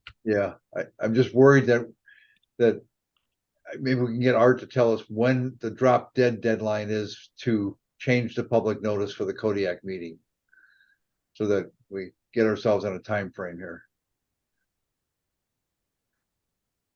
Art. Yeah, I'm gonna need to get a revised notice out, essentially the day after the Homer meeting, if we're gonna kind of finalize this decision from the board's point of view at the Homer meeting. It would be nice to have a little more time. I'll probably take. I've taken a stab at drafting something that's got placeholder spots so that I'm most of the way there with having it drafted, but it's got to get published in the newspaper and mailed out to our mailing list 30 days prior to the beginning of the Kodiak meeting. So, thank you. November 8th, right? 30 days before. Yes. Okay. So perhaps the chair can speak to that, since, this is a very, very tight timeline with, a lot to consider here, which goes to the next bullet item, also scope. But, I don't know, John, if you want to speak to what your intention is here and what you'd like to see go. Yeah, what I'd like to do is stick with the Kodiak goal that we're aiming at. The notice can be broad enough to meet the legal requirements, and maybe Mr. Peterson can jump in here. It doesn't have to be specific to whether it's local / traditional, et cetera, some of the discussion you and I were just having, but the subject matter can be on the agenda, can be noticed, and will cover any action taken. So I don't see that as being a major hurdle. Aaron, help me out here as far as, am I on the right track or am I not? Well, Mr. Chair, the notice is specific as to how the meeting will be conducted. Mm-hmm. And it has been relatively uniform for quite a while. The APA requires notice to be made in a consistent manner. And so including a substantial change to the structure of the meeting would require adequate notice in the manner that has been given previously in order to be given in order to meet the APA requirements. So it doesn't have to be right down to the last detail, but it does have to explain what is going to be happening, just as it does for the rest of the meeting. And so there were, if you're just talking about public testimony that will be, requesting TEK during this portion of public testimony, that probably isn't a substantial change to the structure of the meeting.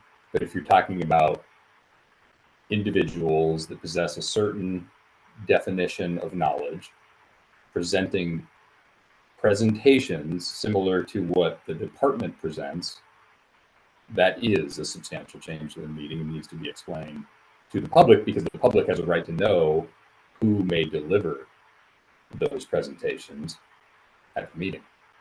And if they're not adequately informed, then that can lead to other issues. So I guess the short answer is the notice has to be more specific if the change is more substantive, and that is to comply with the APA requiring that the notice be given in a consistent manner. Okay, well, go ahead. And to me, what we're trying to do is afford a more opportunity for people to participate actively, rather than creating any new subject matter. And if necessary, I'd say use the definition I just gave you to run your notice through, and if we change it in the subsequent time, then so be it. But yeah. Well, I need to see that definition. Mr. Starr and I need to see it. I haven't had a chance to take a look at it yet. Art, would you please give that to Aaron? Yeah, I'll forward it to him, but I would like you to consider the additional, I would like you to have the opportunity to read the protocol document before wedding yourself to this, what you've submitted. I'd be happy to do that. Thank you. I'll get a response to you real quickly. Yeah.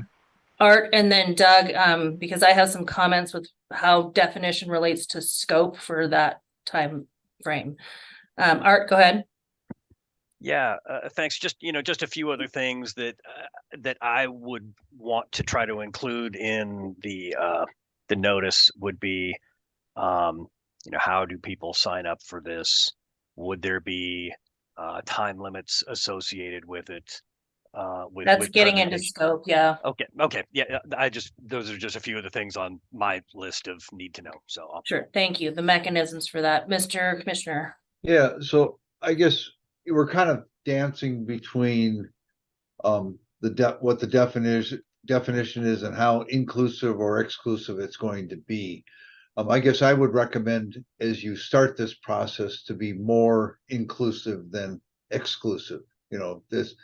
Start with a broader definition to allow people to participate in it, because I think if it becomes too exclusive then it becomes confining, you will end up with a lot of pushback from those people that aren't necessarily having an opportunity to testify. So I would recommend a broader definition. I think you'll capture the people you'll capture more information that way as part of this process. And Right. So yeah, I think what I would like to see advance is something that uses the construct of local knowledge and traditional knowledge, certainly incorporating indigenous knowledge in that space. The other thing that was brought up that was interesting in the protocol is the notion of expert. And so lots of people can be local knowledge holders, and for the, in terms of scoping for how we would do this in the near term and how we would incorporate this into a meeting in which we're bound by time and money, I would be seeking input in that space, particularly from people that are considered experts. And the way that that it's acknowledged, at least for local knowledge or defined in the protocol, is that a local knowledge expert is more specific and acknowledges that an individual may hold above average knowledge about a topic that is deep in breadth and scope, and that a local knowledge expert may also be recognized by their peers as such. And similarly, in the traditional knowledge, I mean, there's a lot of context for traditional knowledge holding, and a lot more people can speak much more, eloquently and informatively than I can on this. But that traditional knowledge holder can be an elder. It can be, somebody that's coming up with an elder, not necessarily an elder, but somebody that's selected and recognized within a region and an area and a group, community. So, in terms of scope of this, I can see this getting really broad by, folks claiming their local knowledge, and how do we as the board, and how does the chairman, as sort of the person tasked presumably with determining whether or not somebody is a local knowledge holder or not, and excluding potentially. I would like to try and sort of focus some of that in that expert realm, if we're going to consider this as being additional time on an agenda to be getting expert knowledge, scientific knowledge from the public, right? So, I think we need to kind of think about it in sort of that expert context in order to keep it manageable, at least for the next couple of meetings, in my opinion. Mike Wood. Yeah, I'm along those lines. I was just thinking, I've got local knowledge here. I could bore you all for hours on the ice effects on the Susitna River. That's but why you you're don't on the want to hear board. from me. You want to hear from the Otna or Denina people, and it makes me wonder a little bit about who the subsistence people refer to or talk with. So whether it's Carolyn or Amy, on who do you talk with to get information? That's the end of my question. Amy or Carolyn? Through the chair. That's a great question. When we do research in communities, a lot of our research is community based. And so when we research in a community, we are working with both traditional knowledge holders and local knowledge holders. For example, if we do a comprehensive subsistence survey, which I mentioned briefly during the presentation, we have a sampling design depending on the size of the community, but it is random. And then when we do the qualitative ethnographic work, we use established methods to build a sample for ethnographic work that is designed for the research question. So it could be, identifying knowledgeable people based on the research. It might also need to require including certain aspects like gender or age or things like that, depending on what the research question is. But we do interview both traditional and local knowledge holders. Does that help? Yep. Okay, so John Wood, go ahead. Request about a 2-minute recess. Let's go ahead and do that. It's 2:59 right now. Let's come back on the record at 3:05 p.m. And then I want to get into design discussion, because I think we've been talking about scope, challenges and complexities, all these things. Recognize that we don't have a hard, fast definition that we've landed on yet, although I'm committed to working on that over the next week so that we can meet the deadline for for the notice, but you know, it's a work in progress. I just want everybody on the line here to know that it is a work in progress, and we'll see how it goes. So let's go ahead and take that break. We'll come back on the record at 3:05. Thank you.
3, 2, 1.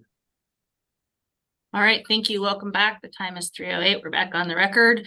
And I'm kind of just continuing the discussion here around definitions, scope, and I think have been well into the discussions of challenges and complexities. What I'm thinking here, in the interest of time, is to take the things that I've heard here today and work over the course of the next week to draft some definitions for consideration, that will bring out in Kodiak. And again, this is pilot, so we'll see what works, what doesn't. People can comment on that at a subsequent process committee meeting, and we can have some discussion on it also under miscellaneous business after the Kodiak meeting. And I would like to focus the inclusion, at least initially, in the expert realm, as I spoke to earlier. So I would include in those definitions a definition for expert and perhaps some criteria that we might use to help select who will appear on under that agenda item. So I'm just trying to think of practical ways to come at this, and recognizing that this is not, again, cast in stone. It's going to be something that evolves. John Wood, and then Commissioner. You're on mute, John. I said, go ahead to the commissioner. I hit that button accidentally. All right, go ahead, Doug. Yeah, I got two things. One is I read through the public comments before this meeting, and I think there was one element out of Mr. Wood's proposed definition I think needs an addition to it, and that is that the board recognizes TEK as an aspect of best available science. I think you should recognize that up front, and I think making that acknowledgement would be good. Number two is I do recommend, if you're going to do a public notice, that you set some expectation on the time limit. I understand that's culturally sensitive and everything else, but we just need to make sure that we finish this board meeting in a timely manner, and that we actually, don't add days to the meeting, because we don't have that ability right now. So I do encourage you to think about it over the next week, what you consider to be a reasonable time limit to get this information gathered, so that if we kind of just know what to plan for, an afternoon, a day, or what moving forward. So thank you. Thanks, Doug, and I appreciate you making that point about local and traditional knowledge as being best available science. I think it was Ms. Carruthers that spoke to that as well, and absolutely, I couldn't agree more. All right, so some of those questions will speak to the chair, but before I get to John, Jim Simon, you have your hand raised. Yes, thank you very much. Can you hear me? Yes. Yeah. Okay, thank you. Yeah, I appreciate what the commissioner just suggested with best available science. I think that is consistent. And I also like what I'm hearing coming from you, Member Carlson Van Dort, because with getting at the expertise. And I know in some of my prior work, we identified traditional knowledge cultural bearers through tribal consultation, to be able to identify who is really the recognized specialist of the particular types of information that an investigator may be pursuing. And so I think there's maybe a multiple pronged approach that might be considered here, with utilizing your tribal consultation policy with federally recognized tribes in order to help identify key traditional knowledge holders for the region and topics that are under your call for proposals, for example, so that you can get pertinent information. I think getting the experts in the room is really going to be important. Otherwise, it's just going to be another version of public testimony. Thank you so much. Thanks. Make some good points, Jim. And I don't know if the subsistence division and some of that past work has had any criteria that has been developed. I know that, like, for example, one of the suggestions you put up in the presentation was nominations. So I'm just wondering if there was past criteria that might be, evaluated and applied. I don't know. That's a great question. I think, another aspect of our work is when we talk about, who we decide to interview, the community does usually self-identify those. And so, I think that's an important aspect of things. It's interesting. We were at the Alaska Salmon Research Task Force had their meeting last week. I think Virgil Fanauer here. I can't remember. Anyway, somebody mentioned it, and there was another meeting happening above us or in the same building. And when when they took public testimony at the task force meeting, and there was an elder from Nenana who presented some testimony and talked about being recognized as a knowledge bearer by her community. And so, that is something that most researchers like myself who work in communities and with communities are familiar with. So I would expect that something along those lines would be an important aspect of identifying folks. Okay, well, if there's language that you might suggest that you could share with me and work on perhaps over the next week, and maybe in the downtime, if there is any at Lower Cook Inlet, I'd be very interested in sort of putting our heads together in that space and how we identify those people and the criteria associated with that, so that it is equitable and everybody understands how the board will be applying that criteria and making those invitations for that special time. Okay, so in terms of some of the mechanisms that Director Nelson wanted to discuss and sort of designing this pilot, what I am calling a pilot, program for incorporating LTK into the board's process. There are, just sort of logistical considerations that we need to do aside from criteria, but Mr. Chair, how would you envision, provided that we do have a selection of, a handful of local and traditional knowledge experts that want to engage and take advantage of that additional opportunity on the board's agenda? Have you given some thought to time or whether or not you would include, recorded or remote engagement, whether you would require written or PowerPoint presentations? Have you thought about that, or do you have anything that you'd share? Which of the 7 above?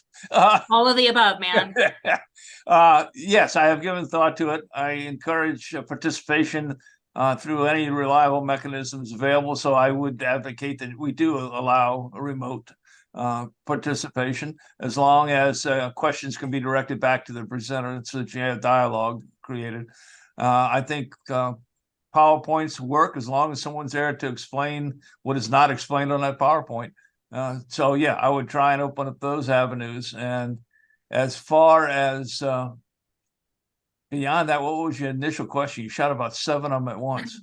Well, I was just trying to think of the mechanisms, that Director Nelson, was questioning some of the logistics. And I'm glad to hear you say that, because as I was thinking through this, I kind of see these again as experts, and the board does have occasional invited testimony where we have allowed videos and we have allowed remote participation. I'm thinking of, for example, the camera presentation that we had.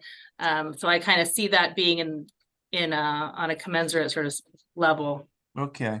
Yeah. And to answer one of your questions, which just flashed back in, as far as time frame, to start this process off, subject to change, maybe later if it doesn't work out, I'd suggest 10 minutes, just like the ACs have, as far as the time frame in which they have to address the board.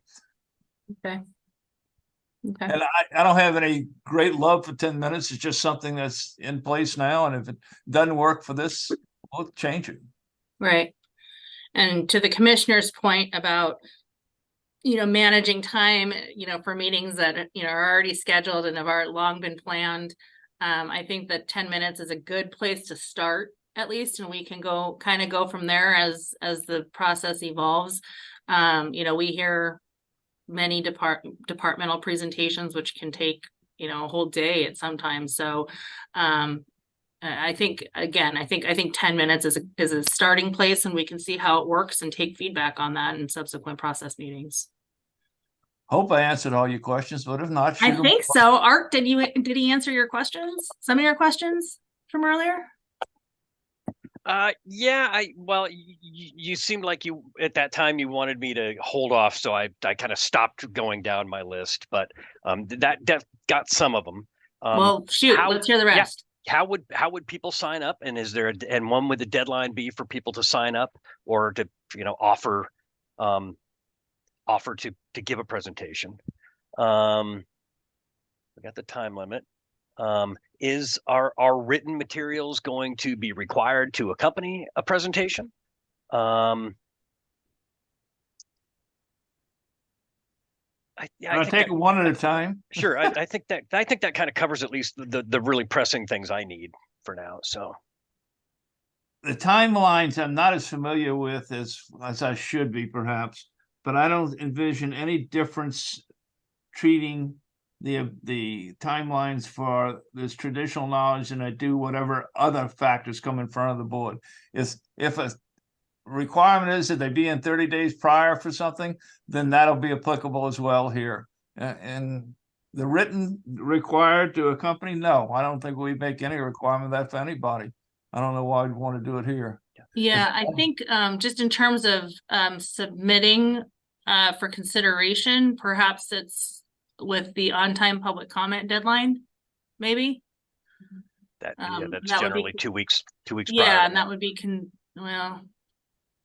so there's kind of two-step factors. One is being submitting their name for the agenda item and whether or not they'd be considered under it, and then providing I guess enough time for somebody who will be considered or will be presenting enough time to pull their presentation together, although I would assume hopefully that they would have some idea what they want to speak about when they submit for that agenda time. So perhaps it's an on-time public comment type deadline. But Madam Chair, do you envision this after public comment or before public comment? Because you could say that you give them the opportunity to sign up at the meeting before, at the same time you close public comment for this opportunity after it, or if you wanted to provide before, then you'd have to do it a little bit earlier than that. I just don't know the timing of how you'd lay this out. Yeah, that's what I'm trying to think through that too. I don't know, John, if you have thoughts or anybody online has thoughts around how we could. My thoughts are I'm not conversant enough to make a decision right here at this moment that we get all this in front of us, because this is more logistical in nature than it is anything else. Well, I guess. But it would be noticed. It would have to be noticed if we're going to do it earlier than that. Yeah, I would recommend for this first stage that you do it after public testimony, and you basically give this opportunity. Then you close the opportunity to sign up for this at the same time you close the opportunity to sign up for public comment. But here's the piece of it though, is that it's not in addition to public testimony things. So how is that criteria going, and when is that criteria going to be applied so that we don't have 50 people signing up under this, given that expert criteria? That's my concern, because that will extend the meeting significantly. I understand. I think that's the problem that we're all facing until we get the definition of what it is. Who's going to decide who can participate when they, if you're going to make it, if the board chair is going to decide who can participate based on the criteria, then it's going to have to be before the meeting starts. That's what I'm thinking, is that it's going to have to be somewhere around the time of the on-time public comment deadline, so that folks, or before, and we're in this really tight timeline. I would be more inclusive than exclusive, because I think if you turn somebody down that has local knowledge, I think you end up opening it to litigation. So, Mr. Payton.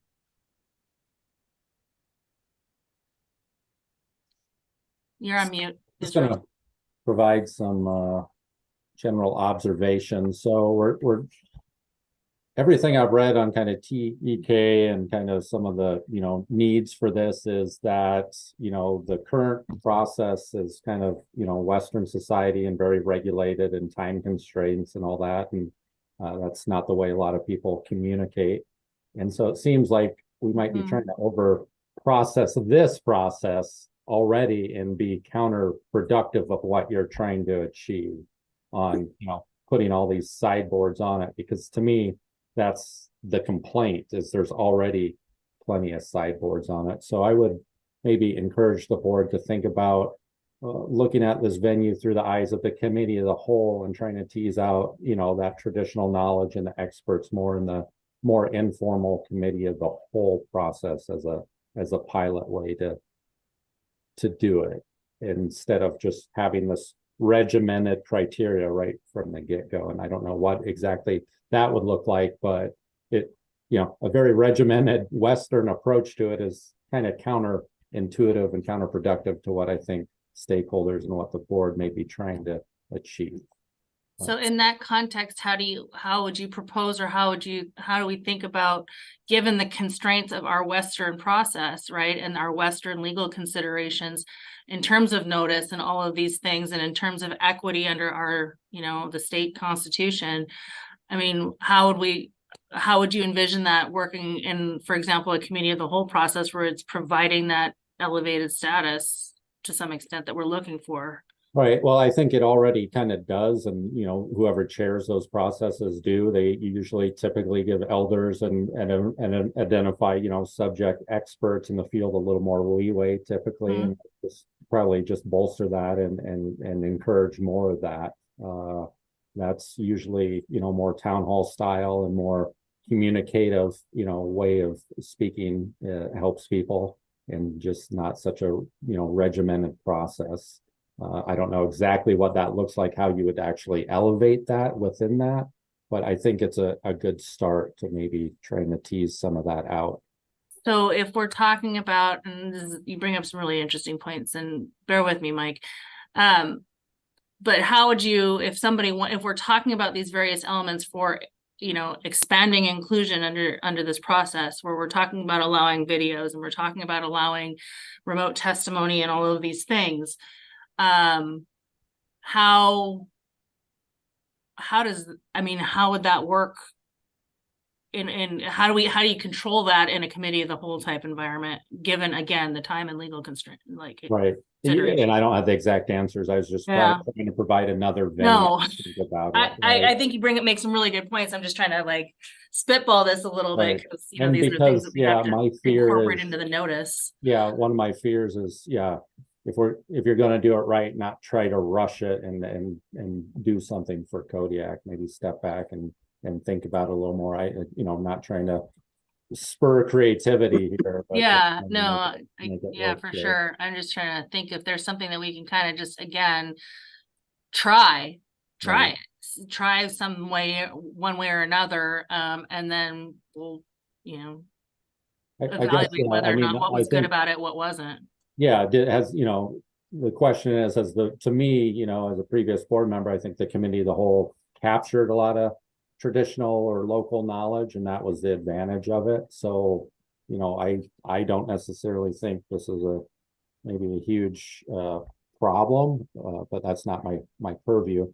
But, if we want to bolster it, the committee of the whole is a way to encourage those experts to have more time and speak.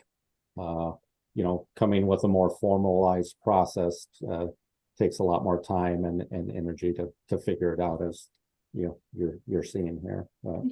So that's just my thoughts on where the committee process, I think, captures a lot of it. And I think the board does listen to it. If one of the fears is that the board doesn't, you could always have something like the allocation criteria, where you take in knowledge, traditional and cultural knowledge, into your decision making and go over that, before you deliberate on proposals, or while you deliberate on proposals, you can have a policy that references maybe traditional or local knowledge that you refer to, and you could refer to that back to the committee work and bring up those points, just like we do in the allocation criteria. Yeah, provided that we have access to that information, right?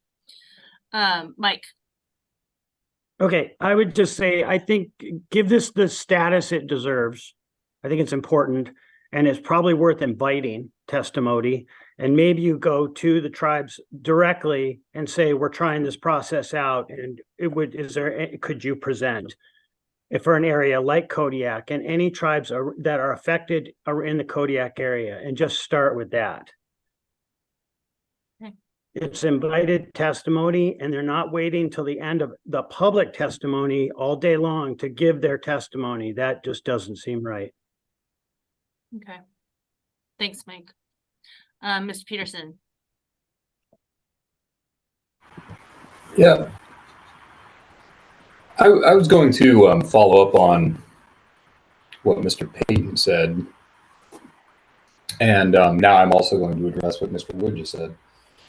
So Mr. Payton raises a really interesting point. And in considering this, even if the board, who's ever running the particular committee of the whole, invites traditional knowledge, it would not have to be defined. The board would not run any risk of excluding anyone that had traditional knowledge to present. There's a possibility that the board may end up getting information that isn't necessarily within the four corners of what it's looking for, but it could have a back and forth, and certainly throughout the process, suss that out and get to what it's looking for. That's the benefit of the committee of the whole, as it's been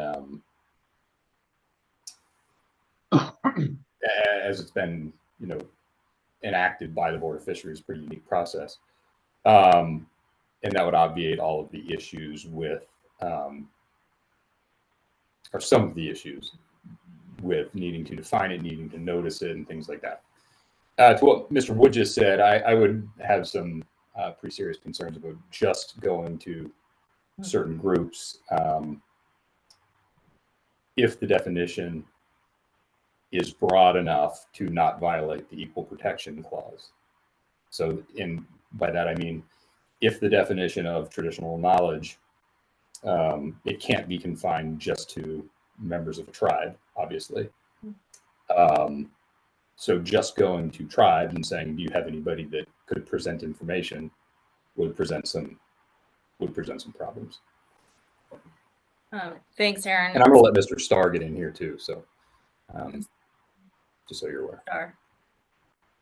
He doesn't have to right now. I was just. Oh, I thought, yeah, okay. Well, it seems like, taking the approach of the committee of the whole, that brings us exactly to where we are at square one, unless we make some considerations about how we expand committee of the whole participation. In which case that's a bit of a can of worms. So, Mr. Wood, John Wood. Yeah, I agree with you on the can of worms. Somewhat in a humorous fashion, but really, and it's going to haunt us throughout this next cycle or two. We're going to have to differentiate between Mike Wood and John Wood. I was sitting here, I was listening to Aaron. I said, I didn't say that, Aaron. And then when you started talking about the tribes, I said, oh, he's talking about Mike. But anyway, just point taken. All right. Okay. So let me ask you, John, then, in terms of how we are designing this, do you have opinions on whether, we're like how we tackle this? Do you still want to try and design an initial program for, a specific agenda item where we would, basically take requests to be considered, or do we use the committee of the whole process and expand how people can participate in that space? The farmer. Okay. I am not I'm not inclined to go mess with the committee of the whole process. It opens up so many other things in so doing. If someone could draw me a path how it could be done without doing that, I might reconsider, but no, right now, my observation is, not only as chair, but as a member over several years, is that there are many times that committee of the whole process goes totally wingbat off down rabbit holes every which way. And if you're going to create strict guidelines for this in a committee of the whole process, you're gonna have to do likewise for anything else. And just understand that doesn't always operate like it looks on paper. Let me throw another alternative out there just for consideration in terms of how we design this. What about if we create a specific committee for this space, although that doesn't necessarily provide the benefit of the full board hearing it all at the same time? What would this committee do? It would basically take local and traditional knowledge discussion. So we would have that, I would see it not being super dissimilar to this, and we would have probably some kind of topics or, within the take testimony or get public input on the issues that are noticed for any particular meeting. Yeah, I'd want to give some thought to that, but Okay. my initial reaction is the full board, all 7 of us will be voting on these things. So I want all 7 of us to be involved in that discussion, but maybe I'm not understanding you correctly. Which is basically like a committee of the whole for local and traditional knowledge, right? Yeah. Yeah, I'm getting a little punchy now. I spent the morning with my good friend Aaron Peterson and his cohort. So okay, well, let's work to wrap this up pretty soon. Doug, go ahead, please. Yeah. So I just have a recommendation. I think you've kind of defined. You're gonna have to come up with a definition that you agree on in the next week. I think what we do is we do a public notice that says the board is inviting participation or inviting people to testify within that definition at the meeting. You set 10 minutes as a reasonable timeline. I'm very nervous about the board chair or some members of the board deciding who qualifies to provide that testimony and that thing. Let's self-define it for this first meeting and find out what we get. If it becomes unreasonable and we get 300 people signing up, we'll deal with it. But I suspect if 10 minutes, you're going to take 10 minutes of testimony, then probably 10 minutes worth of questions. You might end up with 2 or 3 hours worth of testimony. Let's give that a go. But I guess I'm very reluctant to get into this determination of who's eligible and who's not eligible to participate. I think until we try this out and get our feet on our foot, I think you end up with more troubles that way moving forward. You might call for a late evening, one night or 2 nights, for you guys to continue on to accommodate this in the time frame. But let's give it a go. Okay, thanks. I think your points are very well taken. Mike. Apologies for creating definitions. That wasn't my point, but thanks for the advice, Aaron. Just one thought here, and I don't know the process well enough, obviously, but just as Israel gets up there, or Forrest, as you know, or sorry, Sam, what about hearing more from Subsistence expressing their views, getting up and at the same time? Sorry, when they're presenting on proposals. And we ask the staff, it doesn't seem like we have Subsistence up in front of us as often. Well, remember, Subsistence is a section that defines customary and traditional uses and A&S amounts. And when those proposals come up, they're offered the opportunity to provide input. So, well, okay. Yeah, but to that point, I mean, there's a lot of social science that's done through some of the things that we were just presented on, and I think Mike makes a good point, is that isn't always as prevalent in some of our board meetings as other meetings. There are whole meetings where we go through without hearing any kind of subsistence presentation. So I think Mike has a point in that space, and that there is a considerable amount of social science, non-economic necessarily social science, that is valid and is useful in the board's decision-making and deliberative process. And I certainly appreciate it. And I'd like to see more of it, frankly. But so Carolyn got her hand up. It was actually my real hand because I couldn't find my. I do want to clarify for member Mike Wood that when we do proposals, when the board sees staff analyses of proposals. Subsistence is part of that. We do interdivisional coordination on all proposals, even proposals that actually don't have subsistence or don't always have subsistence implications. Another thing we are doing that we're doing more and more now is actually providing an ethnographic presentation as part of staff reports for every board meeting. That's something that has happened in certain parts of the state pretty regularly, but we're starting to do that with every part of the state. So you will be hearing more. And the other thing that we do is we do provide additional materials of our research from that we've published or what have you as additional materials. And it's possible if the board wants that some of that information can be turned into presentations. I do want to draw attention to the difference though between the social science of traditional knowledge and traditional knowledge itself. So both are important, but I think there's been a lot of discussion, and I think that the more challenging aspect of this that you all have been talking about is how to get the actual experts in front of you. Yes. We can always do our best to provide the information, but I do want to just make that distinction. No, I appreciate that. But yes, there's kind of two tracks, but one of the things since Mike had brought it up is that I'm very interested in hearing, and I think there are other board members that I've heard from that are interested in some more of that social science aspect, and presumably the work that's being done by, the department in that space. But I mean, I think that's also for consideration in terms of bringing out some of that, how that's being done by other organizations, by other groups, by communities themselves. So I think it's a little bit of both, the way I see it. Dr. Witta. Thank you, Madam Chair.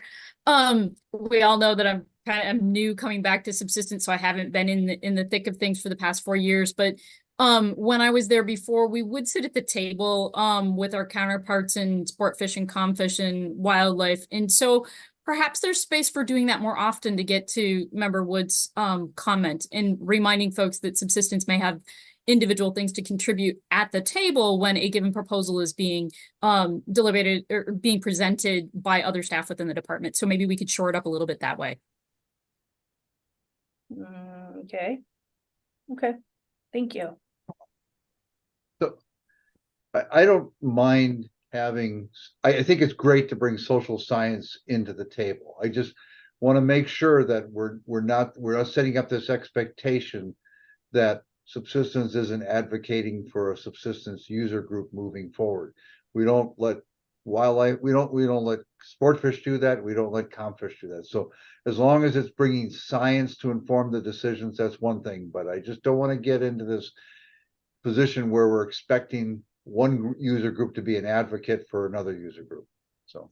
Well, I don't think that that's the expectation for any of the divisions, frankly. And if that's that, then I would expect to see some real reining in at the table. Yeah, well, that's what I'm saying. So. Okay. Because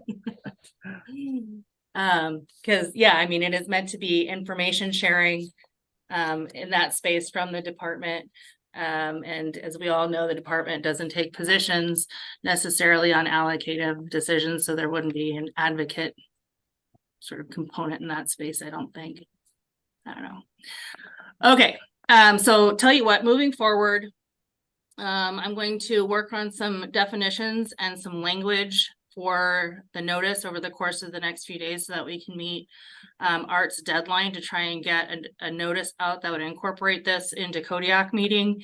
And we'll kind of, again, roll with it a little bit and see what works. Again, I want to emphasize for the umpteenth time that this is not anything that is set in stone, and I fully expect to have additional conversations with the board members, with the department, and members of the public through this committee, and also, at board meetings about what's working, what's not, and how we can refine this so that it's better and ultimately is something, again, that creates this opportunity for additional information sharing in a more intentional and concerted way, but that is, providing that some, continuing to hopefully bolster or augment our process, which is, I think, by and large, a trusted process through the public. So not perfect, certainly, but how do we continue to make it better? Are there any other considerations at this time that we should talk through? Mr. Wood, John Wood, and then Art Nelson. Yeah, not so much to talk through. I just want to let anyone know that needs to get a hold of me. I'll not be available on Thursday. We have a bunch of guests coming over for dinner. And then on Sunday, we'll be traveling down to Homer.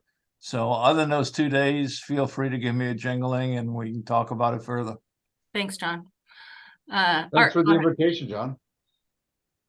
Sure. I just thought it might be helpful for the public to understand. So we're going to talk about this as the full board at the Homer meeting. Would you like me to put that in miscellaneous business just so everyone kind of knows where we're going to talk about it, or do we want to? Well, I think we might do it yeah, as an we agenda can, item. I'd like to throw out some sort of definitions, just so the full board knows what the discussion has been, and we'll go from there. So I mean, yeah. I think it'd be a miscellaneous business agenda item, provided that that's what the chair wants to do, so that again, the full board has some introduction to what this committee's been talking about. Totally concur. Israel. Thank you. And this is off topic, but since it's the board process committee, I thought I'd ask it. So previously, we kind of augmented the way public testimony was handled, signing up in blocks, especially for the Upper Cook Inlet meeting. Those days where it lasts 3 days to sign up for public testimony.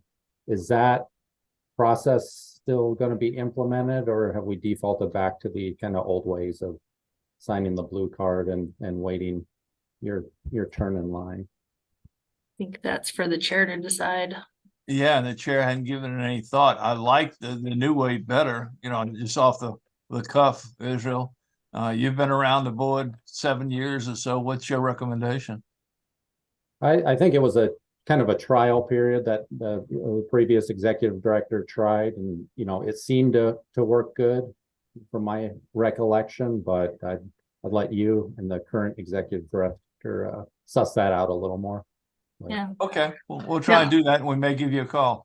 What I recall is I think that it worked well, especially for those meetings that had, a lot of public testimony, so long as the caveat that just because you signed up for a preferred block doesn't always mean that you're going to be in that block, and that you need to be paying attention from wherever you're at, so that you can show up, because sometimes blocks can move faster. Or I thought I was in the morning block and they're, or in the afternoon block, and now we didn't get through it. You're the next day's morning block. So that was one of the things that I remembered about that. So it's just something that it's a preference. It's a pretty please, not a commitment that that's the block you're going to be in.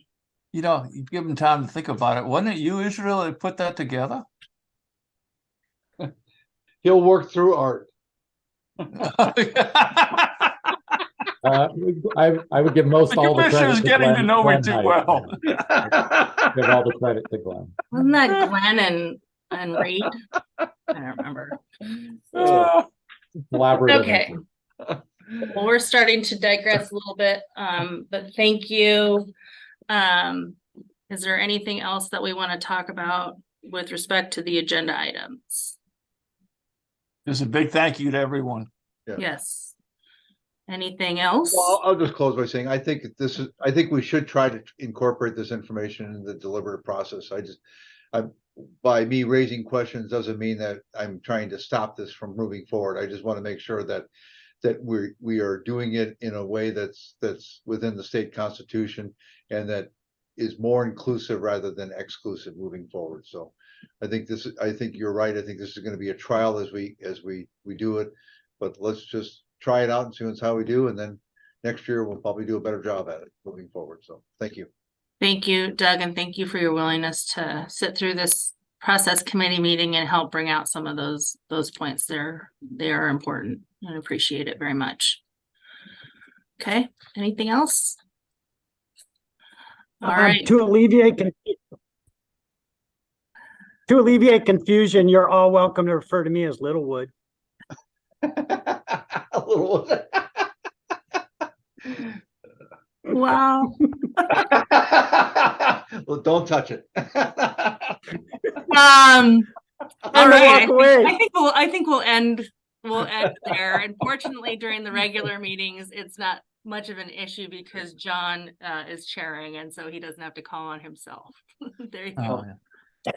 Happy And I won't- Thanksgiving, everyone. I won't refer to him to my short-haired hippie cousin. All right, everyone. Thank you so much. Thank you for the public who's hung in here with us. I appreciate your listening, your participation. Have a good Thanksgiving. We are Have a adjourned good to one, everyone. 3:48. Thank you. Thank you, everybody. Happy Thanks, everybody. Thanksgiving.